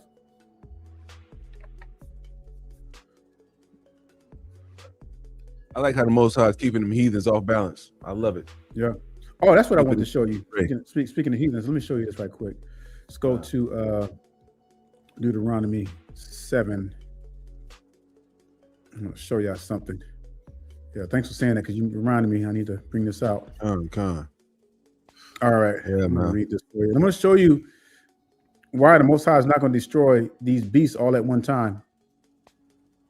Okay. It says, thou, and this is Deuteronomy 7:21. It says, thou shalt not be affrighted at them, for the Lord thy God is among you, a mighty God and terrible. And the Lord thy God will put out those nations before thee little by little, that thou mayest not consume that thou mayest not consume them at once, lest the beasts of the field increase upon thee. Now, who are the beasts? The Most High is talking about these heathens, these non-melanated creatures. They are considered as beasts. Because remember what it said in Deuteronomy 4:27. It says, I will scatter thee and you will be few in number amongst the Gentiles. So this is why it feels like they're over. It's like they're just like outnumbering us, in these places, because it feels like there's a lot of them because we're scattered to the four corners of the earth. So he's saying that, he's not going to he's going to kill them, but not at one time, not right now, so that they don't become so great among you and just overpower you. So everywhere we're scattered to, we're seeing destruction of our enemies. We're seeing, all this stuff that's happening. These people are strung out on heroin, opioids, and all that kind of stuff, and which is pretty much the same thing. But they've already had 3, what you call those when they go like they have a big alert, letting everybody know that, man, this is serious. They've had 3 of those already, where our enemies are dying on heroin, because that is, when they threw us in jail for crack and everything, they didn't give us treatment. Our treatment was jail, so we just stopped cold turkey. But they giving them treatments. They using heroin to treat their heroin addiction, and that's making it worse. Right. We're seeing a lot of them get destroyed by the sun. Methadone. What's it called? Methadone or something like that? Or something, right? But it's legal. It's called methadone, but it's heroin. But it's like a heroin substitute for those heroin addicts to try to get it to come off of it. But that stuff's addictive too, I heard. Yeah. They've already had 3. They have already had 3 state of emergencies on heroin addiction. And where if you go to a lot of these white towns, you'll see that the heroin addiction is much higher. It's like worse in these hick towns and everything. Man, this wickedness is being destroyed. I'm just happy, man. Yep, we're I'm seeing just it. happy It's the prophecy come to pass. we're seeing it, and this is this is why this is a perfect time for our people to wake the hell up and start keeping these commandments, man. Stop trying to act like the heathens, man. Stop trying to integrate with them and be their friends and everything. I mean, I understand we work with them, but at the same time, man, you don't have to be engaged all in their faces. Oh man, it's a good day to be alive, man. Hopefully, before all the crazy stuff takes place. Went to Portland and saw young teenage dope fiends everywhere, and it was the open market. I believe you, brother. Yeah, Portland, man. Portland has a very high rate of heroin addiction. Heathens. I'm gonna look that up right quick. I'm gonna see heroin addiction by state or by city. Yeah, them boys be out too, man. They be sleep, turned over in weird positions. Them boys be looking wild out there, man. We like that. Let's see if we can find something here. Let's see, heroin. Good to say, man. They be born for no reason.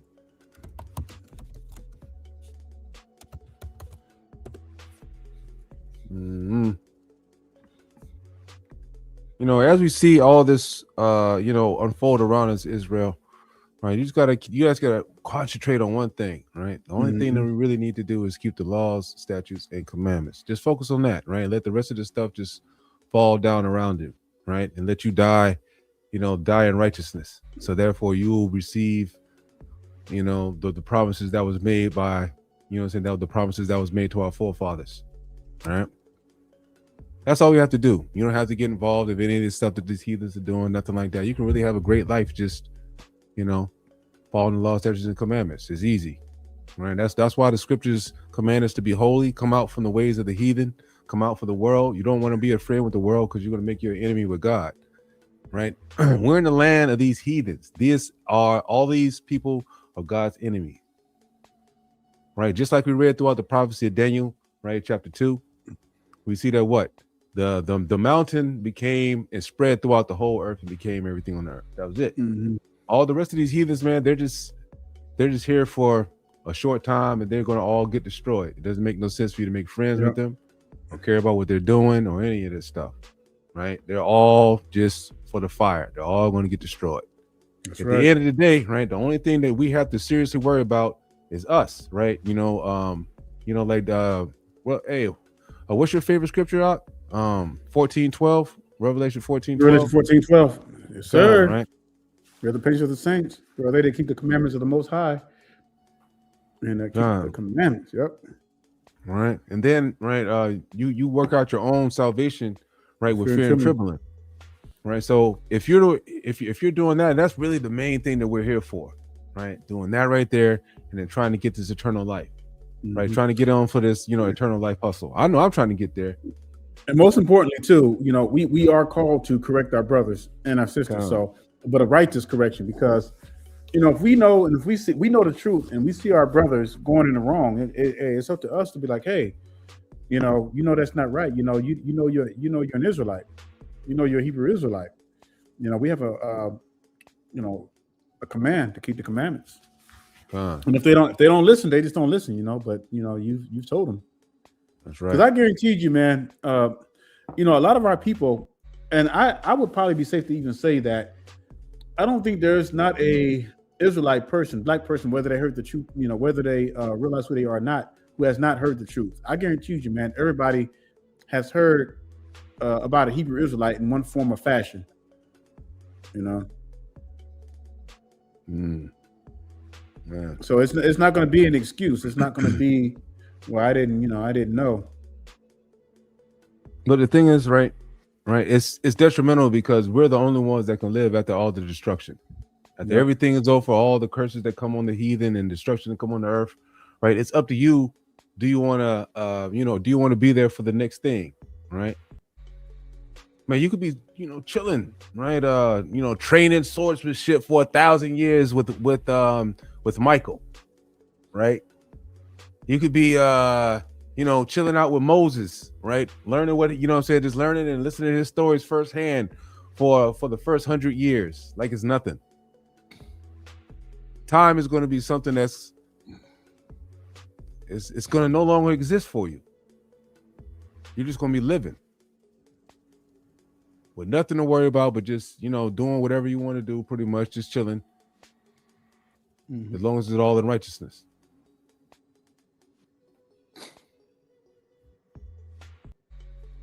Yep. This is what I want to show, but I don't know. It seemed like it would be higher than this. I don't know if this is it's based on 2024 though, because I know a lot of these places they high, man. I think this might be agitated. I think they're giving you lower numbers than usual. Yeah, but what is the number of 3.1%? What does that convert to of like what number? You know what I'm saying? Like, does it give you like what the actual number is? Cities? No, it just says following the city. Let me find another one. Let's see, heroin in key cities. Let's see what that says. I'll probably just have to take some time, man, and just do a search. But I know in a lot of areas, man, it's really high. It's California. Yeah, I'll just have to do some research. Higher drug use? Oh, you talking about heroin use? Okay, the scope. Yeah, heroin use. Yeah. Yeah, I wish they gave you the exact number with the, you know, what that percentage equals. What cities have the But you know, they're gonna try to hide it because they don't want folks to know, man, that white folks are on drugs. Facts, yeah. You understand? But they'll put us on blast anytime. Yeah, but everybody know they on drugs because anyone that works around these heathens, y'all know most of them bastards on they on drugs. Yep.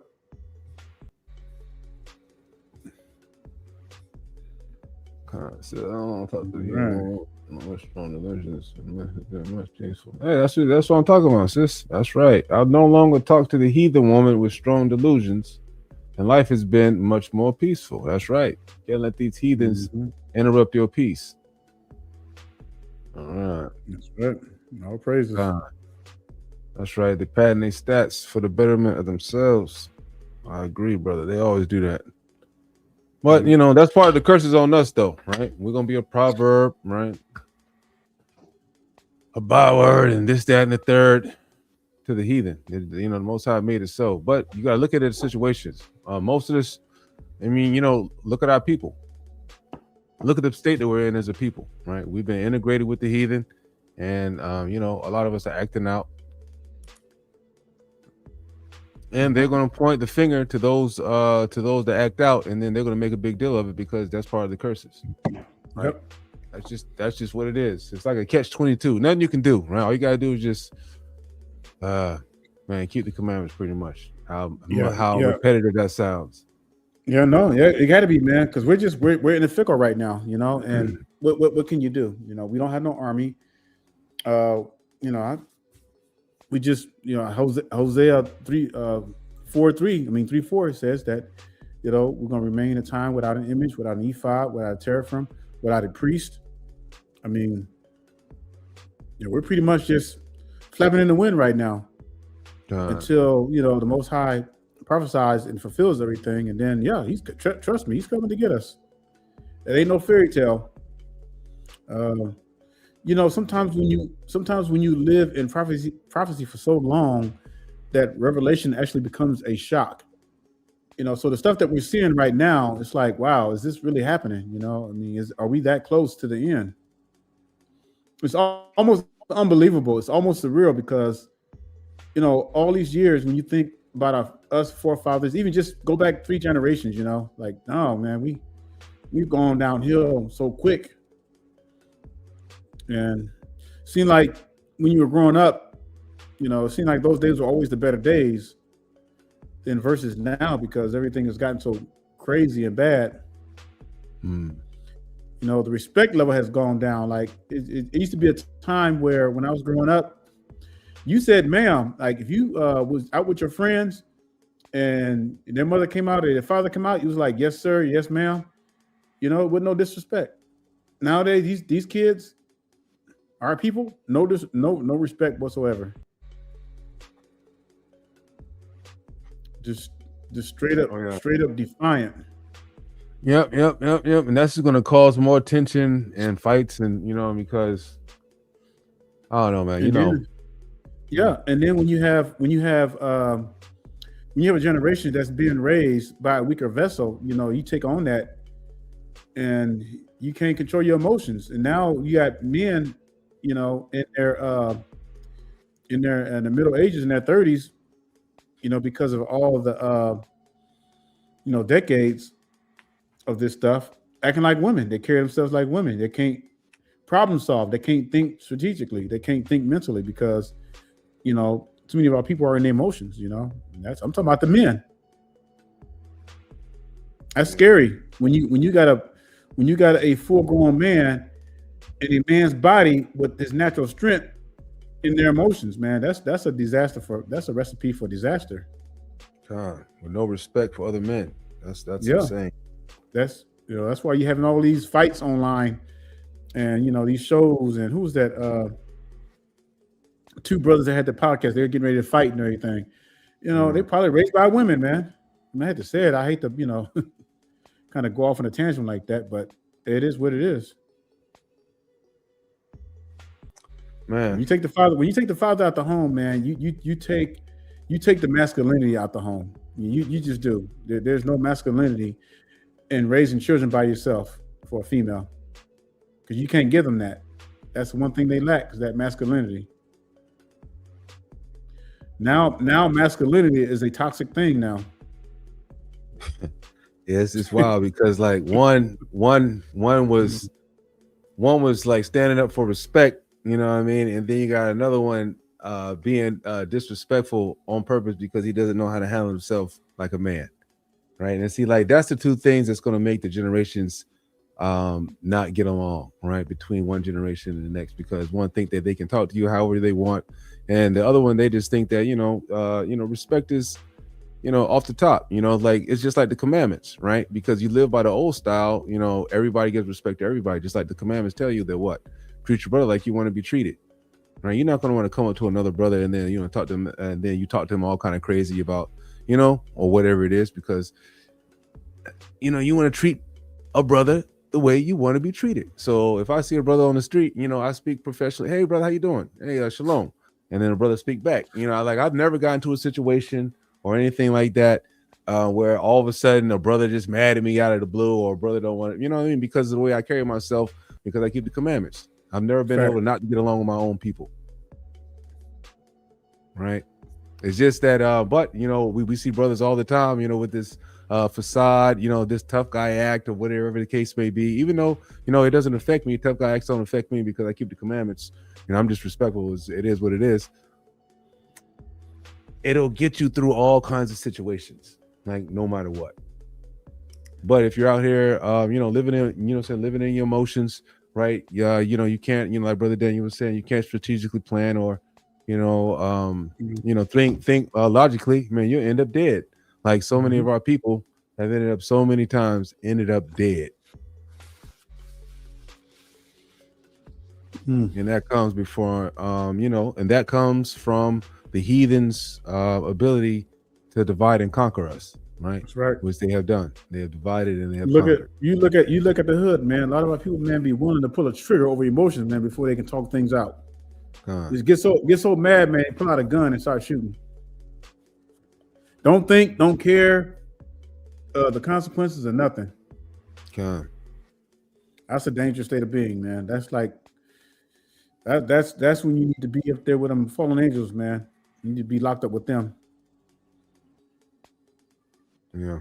And that's why, the Most High, right? And we see how Mashiach was leading us to the wilderness, right?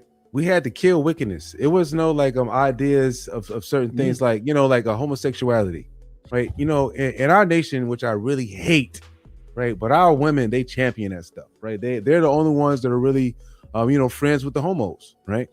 You don't see the brothers hanging out with with homosexuals unless say he's fruity in the booty himself, right? Yep. So most of these so most of it, this stuff, they be hanging out with other sisters, man. That stuff is wicked as hell. This is why those folks in the old school, the Most High, the punishment was death. Hey, get that stuff out of here. You know what I mean? Because that alone, that's going to weaken the nation, and like we see wickedness. It spreads. That doesn't promote a 2-parent household, man. That promotes wickedness on all levels.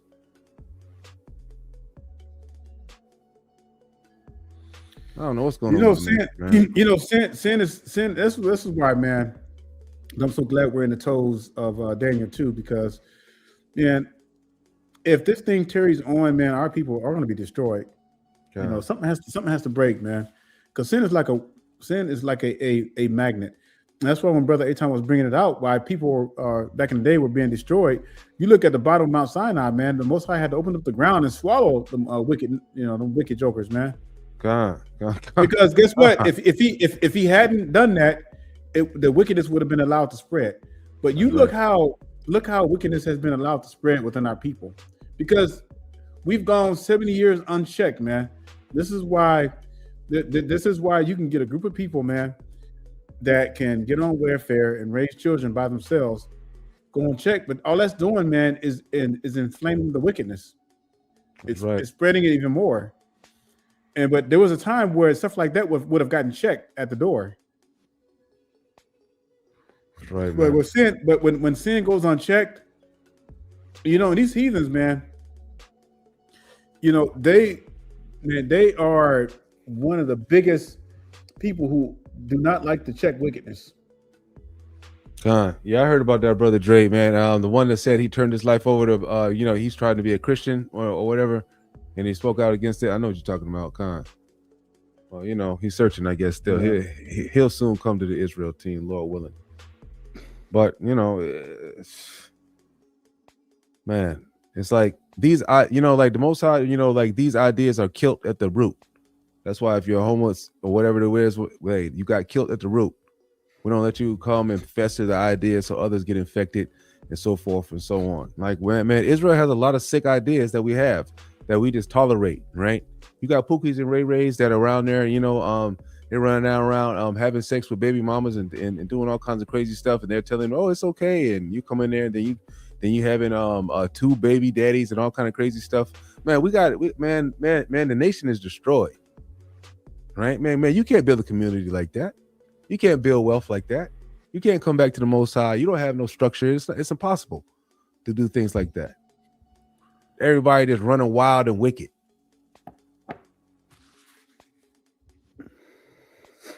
No structure, right? Don't listen to nobody. Just being wicked as hell all day long. I don't know what's going on with Israel right now. When the scripture's talking about the destruction is going to first start with the house of Israel, man. And the Most High is sick of it, man. Yeah. Imagine that, right? The Most High, is so mad that before dealing with the heathens, right, that done did all this stuff to us, he gonna run through and kill up all the wicked brothers and sisters, get them up out of here. Y'all got to go. Don't have to, man. That's crazy. But man, we're doing this to ourselves. Like, we're living in a time, man. We're living in exciting times right now. I mean, so prophetic. Like, a lot of our people are blinded, man. If they only knew how close we were to the end. Why take a risk of being wicked? Why take a risk of you not having salvation? You want to get that up for what? For a few minutes of pleasure, for a few minutes of gratification, and be destroyed for eternity to be able to have eternal life. Yeah. And that's beyond insane. Absolutely. You would rather mingle with the heathen. You would rather marry and intermingle with them than with your own people. Now, I got it, man. Our people, and I get it. Our people are wicked as a whole. Our people are just, oh man, it's just straight up. But this is what we got. This is what we got to deal with. And I can only imagine how Isaiah, Jeremiah, and all the prophets felt with their people, man. They probably was pulling out their hairs, man, because of this. Who was it? Ezra? Shit, Ezra had to get to the point where he had to start laying hands on people. Nehemiah. Right. But didn't Ezra? No, and I don't think Ezra laid some hands on. He was calling them heathens. Yeah, he was calling them heathens. Man. Mhm. Yeah, man. Hey, don't yeah, Man. man. This definitely isn't a Christian nation under God because you know, you saw in the beginning that God separated everybody. Right? God is against joining the joining of nations. Right? We already saw that when they tried to build the temple of the city of what was that? On the city of Babel, right? The Tower of Babel. Right? He split everybody up, gave everybody their own land. You know, God doesn't even like you mixing cottons. He just don't like mixing. He wants everybody separate, especially us. And America is the exact opposite of that. And they try to claim they're godly. America is the Babylon reborn, or one of the nations that has the same kind of structure. Yep, strong delusion for sure. Hey, brother Dan, you got anything else, man? No, man. I'm just enjoying the fellowship, man. With the crews. You guys got anything? No. Wait. 2/3 of our people love the heathens. Hold up, what was that? That sounds like the camp doctrine. We are the 2/3, right? 2/3 got destroyed coming out of Jerusalem. Coming out of Israel in 70 AD. Right, that was the 2/3. All right, it says no interracial marriage, and you got these camps calling on people to lead stray by teaching them they can marry heathens. Yeah, right. I'm shaking my head. I'm saying, all right. Yeah, appreciate it. God. Man, these camps, can you hear me out? Yeah, I can hear you, brother. So these camps, man, like you got to understand, like how they. So for those of you who are new to the channel, let me pull up something for you right quick. 2/3 less driven. No, we are the 2/3, brother. Right, the surviving Israel that's alive right now. We are the surviving. Right. I mean, the 2/3 have already been destroyed. We're the 1/3. Right. Yeah, Khan. Right. So we're the surviving 1/3 of Israel and the descendants of the surviving 1/3 of Israel. Right. 2/3 of Israel got destroyed during the purge of 70 AD of Israel. Right. We did a lesson. Died in the mountains. Khan. Right. Go back. We'll do a lesson. We'll give you all the scriptures, everything to break it down. I guarantee you. Right. No camp doctrine. No camp doctrine at all. Yeah. Straight up scriptures. This to kind of give you an idea what's going on with these camps. So these camps were kind of like a fickle. Really, they came out of something that was wicked. And what I mean by that. So y'all remember, those of you who are old enough to remember, back in 1999, when you ever heard of that Y2K? You remember that back in the day? They had that I remember that. Yeah, when where we getting ready to go into 2000. Yeah, they said Most High was going to come back because all the computers were going to crash. Mashiach, yep. So these camps are a result of a failed prophecy that they predicted. So you got something that comes out of a failed prophecy, you can't do nothing but produce wickedness.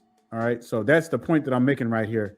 So it started with this Bivens dude, and then you had the One West camp at the top here. You had the One West, and then after 1999, after Hamashiach didn't come back like they thought he was, they broke off into like sub camps. Okay, so it started off as the one camp. So all these boys were in the West camp, and they were out of New York. That's why these camps are like the headquarters are out of New York. But that's where it was from. So just to kind of give you a synopsis of what these camps were, they came out of a failed prophecy. And you cannot produce righteousness from wickedness. We just won't get it. This is why they still have false doctrines and why they still preaching falsehood. You just got to understand the history of what you're dealing with. Let me take that off the screen because I'm tired of looking at them. Yep. You got anything up? You still there? I'm here. Hey, Slakia. You know what I wanted to say too is that the truth. Remember, the scriptures say in 2 Ezra, 9, right? That a wave compared to a drop is the amount of people that are going to be saved. It's not going to be a lot. right? No matter what, we always see that when the Hamashiach or the Most High, we start over, where it starts something new, it's not a lot of people, right? It's just not a lot of people. That's just what it is. So it's going to be the same thing. If you see a situation where you see a lot of people are going at, right? If you see like Christianity is so big, or Islam is so big, the truth cannot be there, right? It says wide is the way that leads to destruction, right? So anytime you see a lot of people following the same doctrine and doing this same thing, that is 100% not the truth. That's true. Yeah.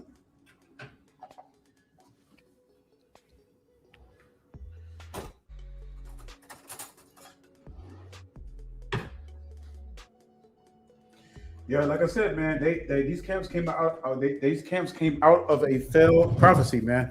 So when you come out of something that's false and wicked, how can you claim to be a group and you're trying to reach people? All you're doing is just multiplying the wickedness. This is why nothing. This is why these camps were never self-corrected. They're just repeating the falsehood that they came out of. Yeah. So. Yeah, it's funny, man. I don't know, right? Just don't get caught up on that stuff, Israel. Like, like Brother Daniel and I always tell you, man, read the scriptures for yourself, pray. That's the Most High to see you in a way. I promise you, man, if you are following the law, statutes, and commandments, doing what you're supposed to be doing, that's right. Your eyes will be opened, and you will be able to, gain wisdom through these scriptures, and you'll know what it takes for you to get that eternal life.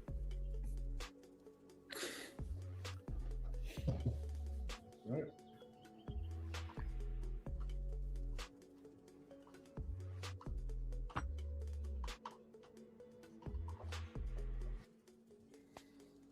Yes, it was 1/3 of Israel survived the destruction of 70 AD. 2/3 died. Right? That's all that means there, brother. Right. Go back. We did a whole lesson on this. It's pretty easy to understand once it goes to the scriptures, and you'll see it's talking about. I mean, like even in the curses, it talks about it. Right, how they were eating each other. We even went down to cannibalism, and during that time, that was during the destruction of 70 AD. It was out there with no food, no nothing, turning to cannibalism. It's not what the camps tell you about. Talking about something, your eye should be evil towards your brother. No, it's talking about, he's talking about literally kill him so he can eat him. We're going down cannibalism those days. Sheesh, not man, talking about that's crazy, yeah, you can look at him, you mean mugger. No, it's not talking about that. Mm-mm. You got anything else? No, man. We're gonna if anybody doesn't have anything, man, we're in fellowship mode right now. So okay. I'm good, man. I'm good, man. Let me see. 68. Pull that scripture up, man. All right, boom. Let me pull this up. And it says, and he shall besiege thee in all thy gates. Now, this is a precept to Zechariah, right? And it says, he shall besiege thee in all thy gates until thy high and fenced walls come down, wherein thou trustest throughout thy land, and he shall besiege thee in all thy gates. Now, this is talking about the fall of Jerusalem. I mean, this is talking about the fall of Israel in the 70 AD, right? When we got cast out of the land, and we went on a run, and then that way we ended up, all the different parts of land of Ham, which is known as Africa now. And we ended up on the west coast of Africa. We got, trapped off by the other Africans, sold into slavery, and started to, complete the curses on down the line, right? How we got over here and got to various parts of the world. Anyways, it says, throughout that line, it's talking about Israel here, right? And thou shalt eat the fruit of thine own body, talking about children, right? The flesh of thy sons and of thy daughters, which the Lord thy God have given thee in the siege, right? And in the straitness wherein thy enemies shall distress thee, so that the man that is tender among you and very delicate, his eye shall be evil toward his brother, and toward the wife of his bosom, and toward the remnant of his children, which he shall leave, so that he will not give to any of them the flesh of his children whom he shall eat. Right? Like the camps don't go over the whole thing. They only read a couple of things to you and have you thinking Oh man, this is talking about when you see a brother, why he always mean mugging you. The Most High put the curse on you to sin. Man, that is retarded, right? That's a sin for you to you know what I'm saying? Why would the Most High put a curse on you that causes you to automatically to sin? No, no curses on here are curses for you to sin. All the curses on here are curses for punishment. That's right.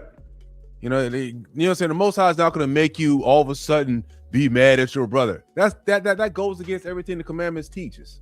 That's an idiotic. No, Salaki, let me not get on this. Hey, this is why it's important to read these stuff yourself, Israel, and don't follow these pastor pork chops or these knucklehead camp leaders. It says, so the tender among you and very delicate, his eye shall be evil toward his brother and the wife of his bosom, and toward the remnant of his children he shall leave. Why he gonna leave them? So that he will not give any of them the flesh of his children, whom he shall eat, because he has nothing left in them, and left him in the siege and the straitness, wherein thy enemy shall distress thee in all thy gates. Meaning that we will be hungry and starving due to the siege. And tender and delicate woman among you would not adventure to set the sole of her foot upon the ground for tenderness and for delicateness and tenderness. Her eye shall be evil toward her husband of her bosom, and toward her son, and toward her daughter. Why? It's going to be the same thing. And toward her young one that cometh out of her between her feet, and toward her children which she shall bear, for she shall eat them for want of all things, secretly in the siege and straitness, wherein thy enemy shall distress thee in thy gates. Right. And this is part of the curses that was going on. That was and then we got on was hey, you want to go over this? Never mind.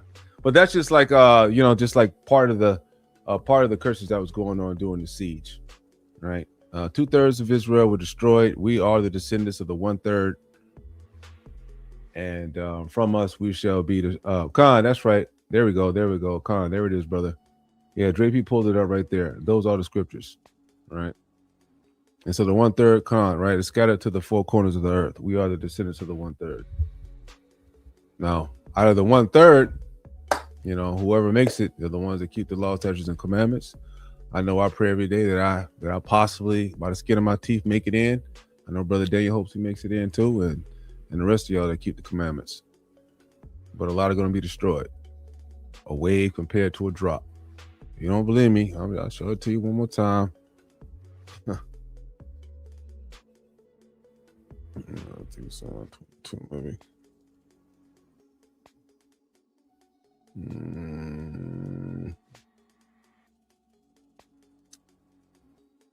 That's it, right? It's not 1/3, right? It's a wave compared to a drop. I've said before and now do speak, and will speak it also hereafter, that many more of them which perish than them which shall be saved, right? Like a wave is greater than a drop. The truth has never been popular, man. Like when you look at destruction from the flood, how many was in the ark compared to what? Millions? 8. Probably. That's right. Billion? That's right. Who knows what the population of the earth was back then? I don't know, but I guarantee you, man, it was I guarantee you it was more than probably maybe, I don't know, maybe a billion. Yeah. Regardless, it was always, yeah, it was always it's always the few.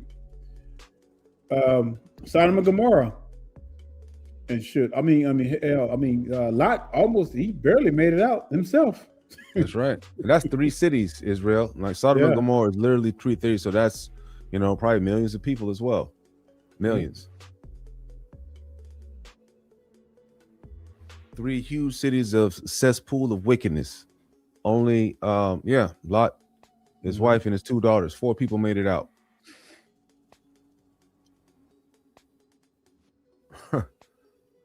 Y'all see what's going on, right? 8 people made it out of the whole world when Noah. Now we got Jacob and the 12 tribes of Israel, so we know it's going to be more than a few, but still it's not going to be a lot. It's going to be the chosen from the 1/3, and the prophets that have already passed and been gone with the forefathers. Yeah, that's crazy, man. Gone. So all these folks out here, if you believe in the camp doctrine and stuff, like, you know, Hamashiach was born from Joseph. Come on, man. Hamashiach was born from lust. Everybody knows what's going on doing sex. There's no way in hell Hamashiach was born from that. If you believe that, your mind is corrupted. So there's a lot of stuff that you just have to really stay focused on and you know, stay true in your belief and understand that, because make sure your mind doesn't get corrupted by these false doctrines and things out here that doesn't really make sense. It doesn't stick true to the scriptures. I tell you not to believe in other books. Well, I don't believe in this. What are you talking about? These are all books, they coincide. If you don't understand that, then you're reading it wrong. And 9 times out of 10, if you're reading it wrong, you're not really keeping the commandments, because the commandments give you understanding of the scriptures. It's like a secret key. Right? If you obey the laws, statutes, and commandments, you're able to open up the book and understand. But if you're out there living wickedly, right, you're not going to be able to understand like all of the book, right? Yeah, or if your heart's not right, if you don't try to come to the Lord, you're not going to be able to understand the book. That's why the heathens can't understand the book. That's why we have the book. If the heathen actually understood the book, they would never have given us the book. They would have never translated for us the book. We would have never had the 47 Hebrew scholars and Greek scholars, right, to translate the book for us. Right? They would have never done that. Right? The scriptures literally say that the heathens are nothing in here, that they're less than nothing. Right? It says that we're going to rule over them. They're going to be slaves, so forth and so on. Man, you think they're going to give us this book? No. This is the workings of the Most High. These heathens, they can't understand the book because they're not the children of God.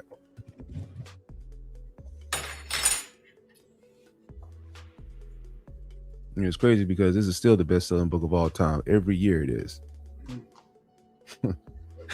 How does it, right? How is this? Many folks don't understand it though. That's the problem. Right? Because it's crazy because, you know, it's only 12 it's only 12 gates to the kingdom for the 12 tribes of Israel. The book says it. So how does everybody keep thinking it's for them? Right? This lets you know that the heathen, they're not the children of God. They don't keep the commandments, nor could they ever understand the book. Blinded. Under a strong delusion. Yep. All right, Israel. Man. Yes, we're actually born sinners. Yes, everyone's born sinners. Yeah, if we were born sinners, then we will be born perfect like Hamashiach, right? The seed, every seed contains sin, and we passed on down from Adam. That's how it is. Sin's in the bones. There's nothing we can do about it. That's why Hamashiach couldn't come from a man, because he had to be born pure. Or Adam, right? He was sinless until sin came into the world. He let it happen. He was born perfect. But all of us, since sin has already happened, it's in the DNA, it's in the genetics. You know, everyone is born sinners. That's why the heathens can't be saved. If the heathens, that's why the heathens can't be born, because they're born sinners and they continue to sin. There's no forgiveness of sins for them. But for us, even though we're born sinners, we're able to get that white clean by by the gift of repentance through the blood of Hamashiach. That's the only way that you can be made perfect. All right, the heathens can never be made perfect because they don't have the blood of Hamashiach. There was no covenant given to their forefathers. The only covenant that was ever given to a forefather was our forefathers for the right. for repentance. Blood of, what I'm saying? That's it. Let them fake Jews tell it though. God. They think they're the ones, but I like how the Most High is exposing them though. I like how they just, man, the whole world, man, is starting to see them for who they are. That's right. That's right. It's real simple, right? When you really get down to it, the Bible is just a history book it's just our history book. And how many times the Lord has beat us up about doing the same thing over and over again. Just a whole bunch of different examples of us being wicked and what God does to us. And then at the end of the day, it just tells us what happens when we do obey. It's like do's and don'ts. And nobody else can claim to be no matter what, because there's no promises to their forefathers in here. There's only promises to our forefathers. That's it. And that's the beauty of that's the beauty of the scriptures. Like once you understand that, You know, I don't understand how heathens become Christians, or why they have this book and say that they can take part in the promises and the glories that's only pertaining to Israel, to the real Israel, us, so-called Negroes scattered to the four corners of the earth. They passed a bill in Canada to ban the Holy Bible for hate speech. Oh man, there we go. They catching on. I'm not surprised, Golden Mask. Brother Dan, you got anything else, Ock? No, man. I'm just enjoying the fellowship. John, the heathens can't be grafted in either. They will not be grafted in. Of course not, right? You have to be from the same tree to be grafted in. You can't graft in, a banana tree to an orange tree. That is, you can't do that. But it's funny, man, because like even when you read the New Testament, a lot of these Christians, what they fail to understand, they talk about the Gentiles. They don't even realize that the Gentiles was talking about the northern kingdom, the ones who were cut off, who was given the bill of divorcement. This is why you got to. This is why you got to read the book of Hosea, man. In order to understand this. I had a discussion with a heathen one time, man. I wasn't trying to witness to the dude, but it came up because he knew I was based on the Israelites. So he asked me a question about the Gentiles. So I broke it down to him. I told him that a lot of Christians, they teach that the Gentiles are Europeans, but that nothing can be further from the truth, man. These were Hellenized Greeks who were Israelites, but who were out of touch with the commandments. That's right. So when you read, man, even any kind of scholar that got any kind of sense would know, and a biblical scholar would know that those 10 tribes, man, were the ones that they were trying to reach. Nowhere in the scripture does it talk about heathens as far as the outside of Israel. The only reason why they were called heathens is because the Most High had given them a bill of divorcement. So when they were grafted back in, it was referring to the 10 lost tribes. And like Brother Eitan was saying, you can't graft an apple into an orange tree or whatever, or vice versa. It has to be from the same fruit or the branch. It was talking about our lost people, so that's why we call the 10. That's why it was called the 10 lost tribes. So man, they're going to be in for a great disappointment because they took our Bible and they think that these old non-melanated beast-like people, lizard people, I like that. That's what I like to call them. They think that they're getting the kingdom, man. They think that this book is for them, and nothing could be further from the truth. It just goes to show you this is what happens when you sit in the Pastor Pork Chop's pew Sunday after Sunday after Sunday, and this is why they read, certain scriptures, right? The prosperity doctrine, right? This is a corporation, right? They have 924Cs. What is that? What is it? A 501(c)(3)? I'm a 503(c)(1) or whatever it's called. Salaki. I might not know the exact terminology, but it's somewhere along the lines, right? But that's what they do all this stuff for, right? This stuff is just a hustle, right? Give you the prosperity doctrine.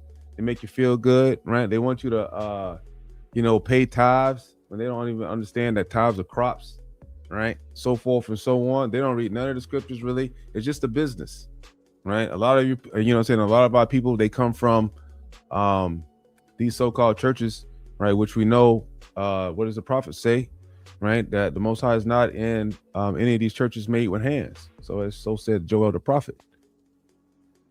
They're just, all these things are just organizations, right? Organizations that try to get you for the money, right? And try to, they want to drive Mercedes Benzes or, whatever it is, right? But the stuff is not, it's not biblical, right? They don't teach you to keep the commandments. They tell you it's okay, they don't give you God's law, right? They tell you it's okay to eat whatever you want, do whatever it is you want. Now they have homosexual churches. Right now they got churches with all kinds of crazy stuff, right? Made up Bibles, all kind of stuff they got going on out here. I find it funny that these Pastor Pork Chops, they'll teach you and they'll try to show you that the law is done away with, but yet they still want to keep the Levitical law of paying tithes, which has nothing to do with money anyway. And if you break it down, it was talking about 10% of your crops. And if you really study that, that when you gave that, you could always, if you was traveling, you could sell it, get strong drink, or use it for anything you want. But you see, these folks don't know what they're talking about. Like Brother Atom saying, all it is a hustle. It's a business. That's why. That's why the Hamashiach had to take 3 quarters of strings, man, and whip them jokers, man, because they were turning the Most High's house into a profit. God.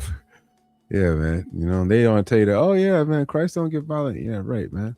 He went up in there, turning over, flipping over tables, made a whip and whooped the pork skins off their behind, right? Whooped them upside down up that. I don't know what was going on. Man, but you know, like Brother Daniel was saying, it's just like they don't understand the scriptures, right? The Gentiles are the 10 tribes that went off. What happened when they went off? Remember, after the split of the 2 kingdoms, right? He went to immediately following false gods, right? We read about that the other day, right? Old boy went off immediately, started idol worshiping, told them, well, hey, give up all your gold, let's resurrect a calf. And then they said that the calf was the one that delivered them out of Egypt. Remember that, right? Wickedness, right? So they became the Gentiles. They went up, started doing, wickedness and all kind of other stuff, the 10 tribes, right? But that was as a whole, right? And then you had the split in other tribes. Then you had the other, the other 3 tribes, and as far as the southern kingdom was going, right? The Jews. It's just a story of a family dysfunction. That's all the Bible is, really. Hey, that's a perfect way to describe it. God. Family dysfunction, man. Has nothing to do with these pale skinned, non-melanated heathens. God. Nothing whatsoever. And we probably still doing it today. Bloods, Crips, gangs, all kind of stupidness, right, that we have out here. It's the same situation. Family dysfunction, man. It's always been the same with Israel, and we just can't get along. Right, you always got the brothers that want to do right, the so-called nerds, or the brothers that like to do their stuff, and and then you got the brothers that just want to be damn wicked, shoot up everything, rob, steal, and kill. It's just how it is, right? That's just that's just Israel as a whole. They went, oh no, I can't be controlled. I don't like structure. I want to wild out, right? That's just how Israel is. It's gonna be soon, don't worry. After a while, Most High, he's, and them niggas is the ones that's under the curses, as we see all the time, getting locked up, going to jail, getting killed by the police, run over, all kind of foolishness is going on, right? The scriptures tell you what happens. It's not that they breaking the white man's law. It's just that, man, you killing your brother. That's what's really going on, man. You murdering your brother. I don't see them. You're not out in the white folks' neighborhoods robbing their stuff, robbing and stealing. Up in the white man's neighborhood, up in these heathens, because then God won't care, right? The commandments are for us to how our code of conduct among each other has nothing to do with the heathens, period. Well, we keep getting destroyed because we keep killing each other. We're not up in the situation robbing the heathens or doing any of these other stuff. It's always doing it to our own people. And then that's why the heathens talking about, oh, well, you're so violent. Man, shut up. Man, we're not doing it to y'all. You know what I'm saying? We're out here, man, we're robbing and killing ourselves. That's why they say, what's that Charlie Kirk dude? I know some folks don't like, I know a lot of, Americans love that dude, man, but he would always throw shade on black folks, man. And that's one of the biggest things he always said. No, black folks commit the most crimes. Well, you commit what crimes? The only crimes that black folks commit is against themselves. Yeah. They're not going out there killing white folks, man. They're not going out there lynching white people like they did us. They're not going out there hanging white folks and burning them, man, and sitting around their bodies laughing, man. We don't even do that kind of stuff. No, that stuff is wild, man. Yep.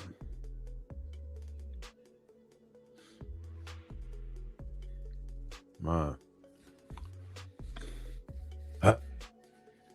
It's just tough to look around, man. It says, what is it? Wisdom making a wise man mad.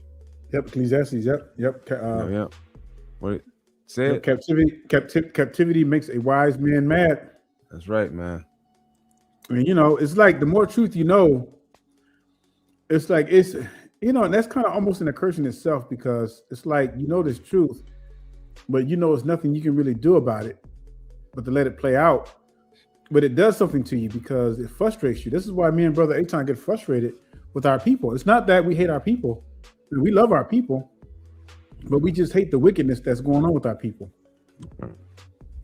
Because it's embarrassing for one, and it's insulting to the Most High. And it's like it's a constant thing that's constantly going on. All right, brother. I have a question. Do you guys think only the righteous heathens can be slaves, or can they be? There are no righteous heathens. What the hell? Yeah. This brother said righteous heathens. No such thing. I'm sorry, man. Hey, That's there's no such thing as a righteous heathen, right? And it says can be saved, or can they be wicked either, or and still be slaves, because 2/3 Israel. We just went over this. 2/3 of Israel is already been destroyed. Okay, Salakia. If you just came on, then Salakia, right? 2/3 of Israel has already been destroyed. We are the survivor 1/3. All right, the 2/3 of Israel got destroyed during the destruction of Israel in 70 AD. All right. Go to the comments. I think Brother Dre P, he put some scriptures where you can go through, check out some of those prophecies that lead directly to the destruction of that. It says, but yeah, so there's such thing as righteous slaves. Man, it don't matter. Whatever slaves are there, they're gonna be rounded up. He said righteous heathens. Oh yeah. Righteous heathens. It doesn't matter. Whatever heathens are gonna be around, they're gonna be rounded up and they're gonna be put to work. And if they want to get right, they're gonna get put to death. That's just what it is. Yeah.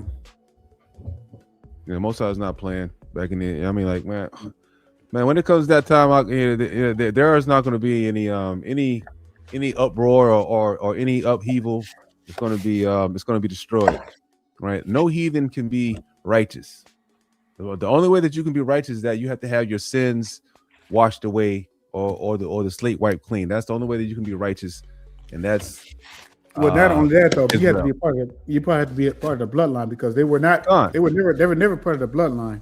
That's the only way you can be a part of the bloodline, though. I mean, that's the only you only got to be Israel for that to happen in the first place, anyway. And there's no such thing as spiritual Israel. I hear a lot of Christians say that spiritual Israel. Where are you going to see that in the scriptures? There's no such thing as spiritual Israel. That's just a made up term by the Christians. When they start reading the doggone, John. I'm saying John chapter 3 or whatever, right? When they're talking about, John 3:16, they misinterpret the private conversation between who was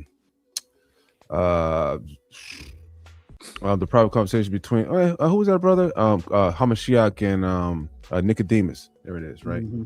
Right, the private conversation between two about Israel, and then they all of a sudden, that applies to us. Christ says right there that everybody's going to be saved. No, it's talking about Israel. Because then if you read John 3:14 and John 3:15, let's pull that up real quick.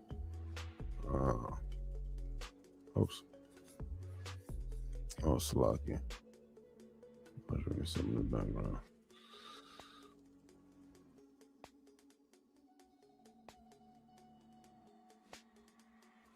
Right. And Moses, okay, right. And it says, like they always want to leave this part out.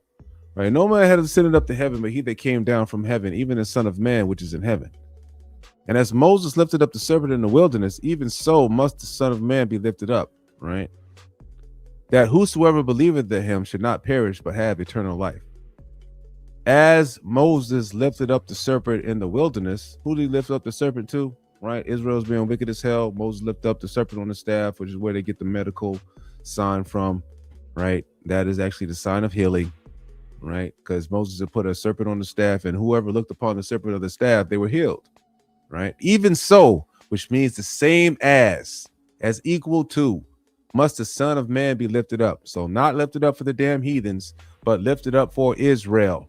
For whosoever, right, Israelites, believeth in him, should not perish, but have eternal life. For God so loved the world, we go to Isaiah 43, and it says that Israel is the Lord. Israel is the world to the Most High. Right, and it shall never be destroyed. But he gave his only begotten Son, but whosoever believeth him shall not perish but have everlasting life. Right, just pretty much the. And pull up Matthew 15:24. I believe it says, "I am sent only to the lost sheep of Israel." Who was that lost sheep? There's like plenty of cuts. Yeah, it is. So we can go over that all day, right? There's no heathens getting nothing. right? The Most High didn't come for them at all, or none of that, right? That's why he was born in Bethlehem, right? Going on through in the hood. How was Shaq born in the hood? Yeah, because Bethlehem is really considered the hood, right? Back in those days, if you know the history. Mm-hmm. All right. Then it says, but the answer is said, I am not sent but unto the lost sheep of the house of Israel. That's it. Right. Who was that? It was talking about the 10 tribes. See, that's what a lot of Christians don't understand, and I mean, I get it. Our people are brainwashed, and the first thing they think about when salvation is, well, what about the heathens? What about them? What about white folks? Well, what about them? What about them? Yeah. Most High was not talking. We're the ones under the curses, not them. And here's another cut too, just in case, don't want to acknowledge. I can show you. You're not going to find anywhere in the scriptures where the Most High made a covenant with the heathens. It says, right quick. Give me a second. I got you.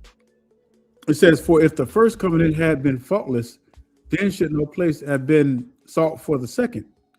For in finding fault with them, he said, behold, the days come, saith the Lord, when I will make a new covenant with the house of Israel and with the house of Judah.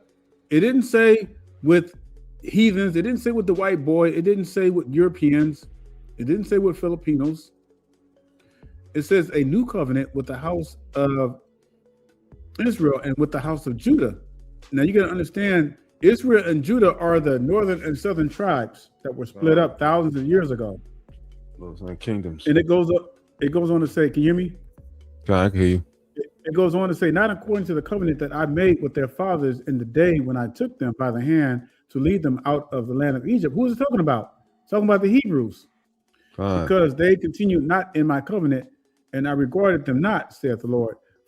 For this is the covenant that I will make with the house of Israel after those days. So he's talking about a new generation.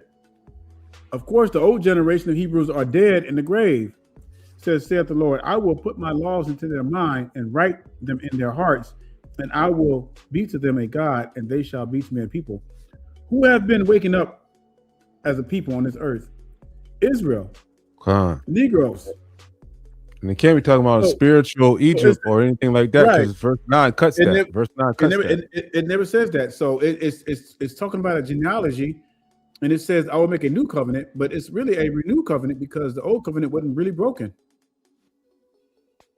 He's talking about a new generation of people, which is now. Verse number 9, that is very specific, right? That lets you know that it's not talking about everybody, or not talking about spiritual Israel or anyone like that gets the covenant. It's telling you that it's the same old Israel that was back in Egypt and couldn't get right, and the Lord had to kill everybody damn near before they made it to the land. It's the same folks, the 12 tribes of Jacob, right? The 12 tribes of Israel. That's it, right? Nobody else gets to go. Nobody else gets any booby prize. You don't get a gift. No, nothing like that. If you're not born, if you don't come from the bloodline, you don't got nothing coming but death, destruction, and slavery. I mean, if your spirit right, if your spirit is right, you would want that. Right? Yeah, you're not in this, this thought pattern of America that, let's treat everybody equally. Everybody is great. Blase, blase. No, man, we are among our enemies. This is the enemies of God. Most I said he was going to make sure that you go amongst your enemies, so you can be exploited over here. We want you to dance, sing, and dunk the basketball for Mr. White Man. We want you to chase a ball up and down the court, in the stadiums for Mr. White Man. We want all the brothers to become the rapper, singers, entertainers, all this other stuff. But we don't want you to know your heritage. We don't want you to get back right with the Lord. We want you to continue being with the baboon activities, showing out and looking stupid as hell. That's what they want. And we're continuously giving it to them too. Lord knows we're doing that. Because they have mastered the art of deception. They have mastered the art of divide and conquer. They got us so divided right now, the men don't even get along with the women. Destroyed.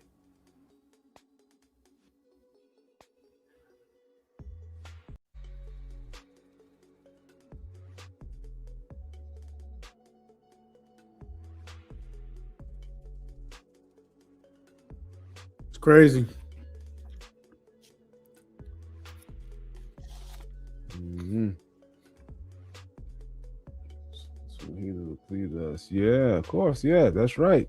When the Hamashiach returns, the heathens will cleave.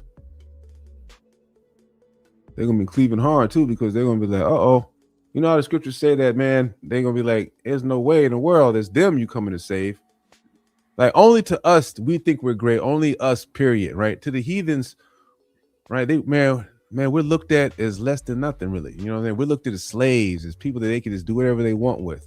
You see that in the way that they treat us every day. Only in your own mind do you believe that you're great or that you come from greatness. According to the heathens, right? You're living in the land of delusion, right? You're not nobody. You're nobody. And once you understand that, right? They're like, oh man, you know, he's good for, you know, basketball or, you know, kicking the ball around. That's about it. You know what I mean? That's the only thing they really equate us with is with sports, but they think mentally we're slow as hell. Yep. Incapable of leading anything. The heathens look at us the way that we should look at them. Absolutely. Right. And that's the issue. And so that's why when Hamashiach comes back, right, they're going to be so dumbstruck when, like, what in the world? Who is this, you know, dry black man, you know what I mean, with an afro and with fire in his eyes, man, looking ready to destroy. They're going to be cleaving. They're going to be scared then. Then they're going to be turning around like, oh, man, okay. Yeah, Jamal, I always liked you, man.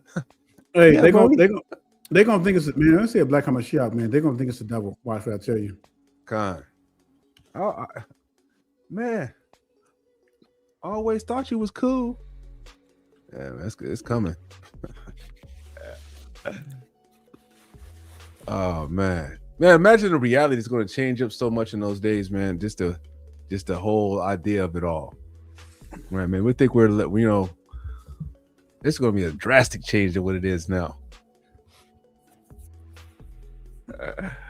I'll be like, hey, look, they said to me, man, I'm gonna be like, you must think I'm a piece of bread that has to be buttered so heavily. They don't put their ass in slavery. My brother already practiced his sayings in the mirror. Yeah, let's get it, Huck. That's right. Oh man. You know it. They're gonna be scared. They're gonna be scared as hell. Imagine that, man. You're gonna be sitting up there. Who knows what's gonna happen, man? You might be working or doing something one day, and then, you know, the flaming chariots come and scoop you up. Hamashiach just all of a sudden appear in the sky. Hey, man, you're going back, like, get in the wilderness, you know, learn them commandments. Meanwhile, the heathens are going through nothing but terror and destruction. Right? I wonder how they're gonna kidnap and round up all them heathens to build up the land, right? Because we're not gonna be doing it. We're gonna be too busy learning the commandments in the wilderness. Wouldn't that be something, man? Like, we don't know when Hamashiach is gonna come back, man. But think about it, man. Wouldn't that be crazy if he came back on a Shabbat? Because what is the Shabbat, man? You know, what's the one day during the week that everybody's out doing wickedness on the Shabbat? God. He can do that too because he's the master of the Shabbat. Yep. So if he wants to put in a little bit of work. You really think about it, man. The Shabbat is the one day where everybody's doing wicked, man. Everybody's there shopping and buying, partying. All that stuff, man. As soon as Friday night hit too, you know, they out there at the club. You know, hey man, you made me think of something.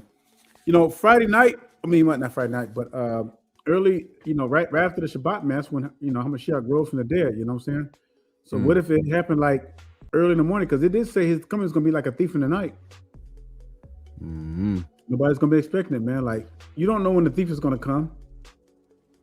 Man, it's gonna be a time when people gonna be sleeping. And the thief constantly watches you too. So, you know, it's like the angels watching. So unexpected. You don't know. Exactly. It's gonna be so unexpected.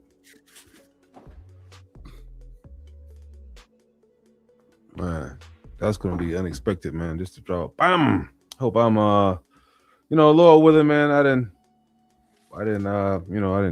put in enough works to get the kingdom, and I'll be in the spirit world, chilling, watching on the big screen, on the spiritual big screen. You know what I mean? Lord willing, man. I'm not trying to really having to, not with this physical body. I lived through any of that. Lived through any of the first trumpets, first sound. I don't want to do none of that. I'm not trying to see wormwood. I'm not trying to, nope. I think I'm good. I know the Most High will take care of me. There ain't no doubt about it. I know the Most High will take care of me. Ain't no doubt. But yeah, I think I'd rather be in the spirit world by then. Yeah. God, sorry. Good to go. Then I wait till that good old time for me to get my spiritual body, and I'll be in the new world, in the new earth, chilling. Yeah, talking to Moses and them. I had to wait to meet Hamashiach, man. I had to be a little scared at first. If I'm scared, just like this little minute. You know what I mean? Watch from a distance. Probably be something, man. It's gonna be wild. I don't know. No more questions, Israel? All right. Well, Israel, Yashirel, we're gonna take a 10-minute break. Get you some water, use the restroom, whatever you got to do, and then we're gonna go into our 8-hour lesson on the harlots of Israel. No, I'm just kidding. Stop. I'm sorry. That was man. Oh man, it's August wild out here, man. Hey, some of the brewers were like, yeah, let's get it. 8 hours straight. Boy, brother, come on, man, get on us. Look at brother Law. He's ready to come on out and cause the Hebrew. Hey, where's Adam Jr., man? He'd have been like, hooray, let's do it. Yeah, Oh man. No, Israel. We all got work to do. We all got work to do, men and women alike. Israel, men and women alike.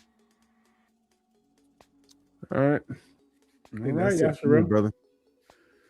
All right, we've been on. Hey, grateful for the fellowship. It's always good to come up with the brews and fellowship. Because at the end of the day, this is all we got. We got each other's. That's right. We got each other's, same blood. Same chosen people. Talk the way we want to talk. Don't have to try to impress nobody. Don't have to walk on eggshells around our people. We give you the straight truth. So. Rachel told us she could not be a harder by herself. Boy, we know you's gonna. Hey, that's a lesson right there. Hey, we might have to call that one a lesson right there. God. She cannot be a harder by herself. Be a harder by herself. All right. That's a good one right there. We might have to make that a blockbuster title lesson. Go over there, sister. You always got them Pookies and Ray Rays lurking around the corner, man. Yep. All right. Yeah. Shabbat Shalom, Israel. Shabbat Shalom. Shabbat Shalom. And we're going to bid you a hearty Shabbat Shalom. Stay strong, Israel. Stay strong. All praise to the Most High.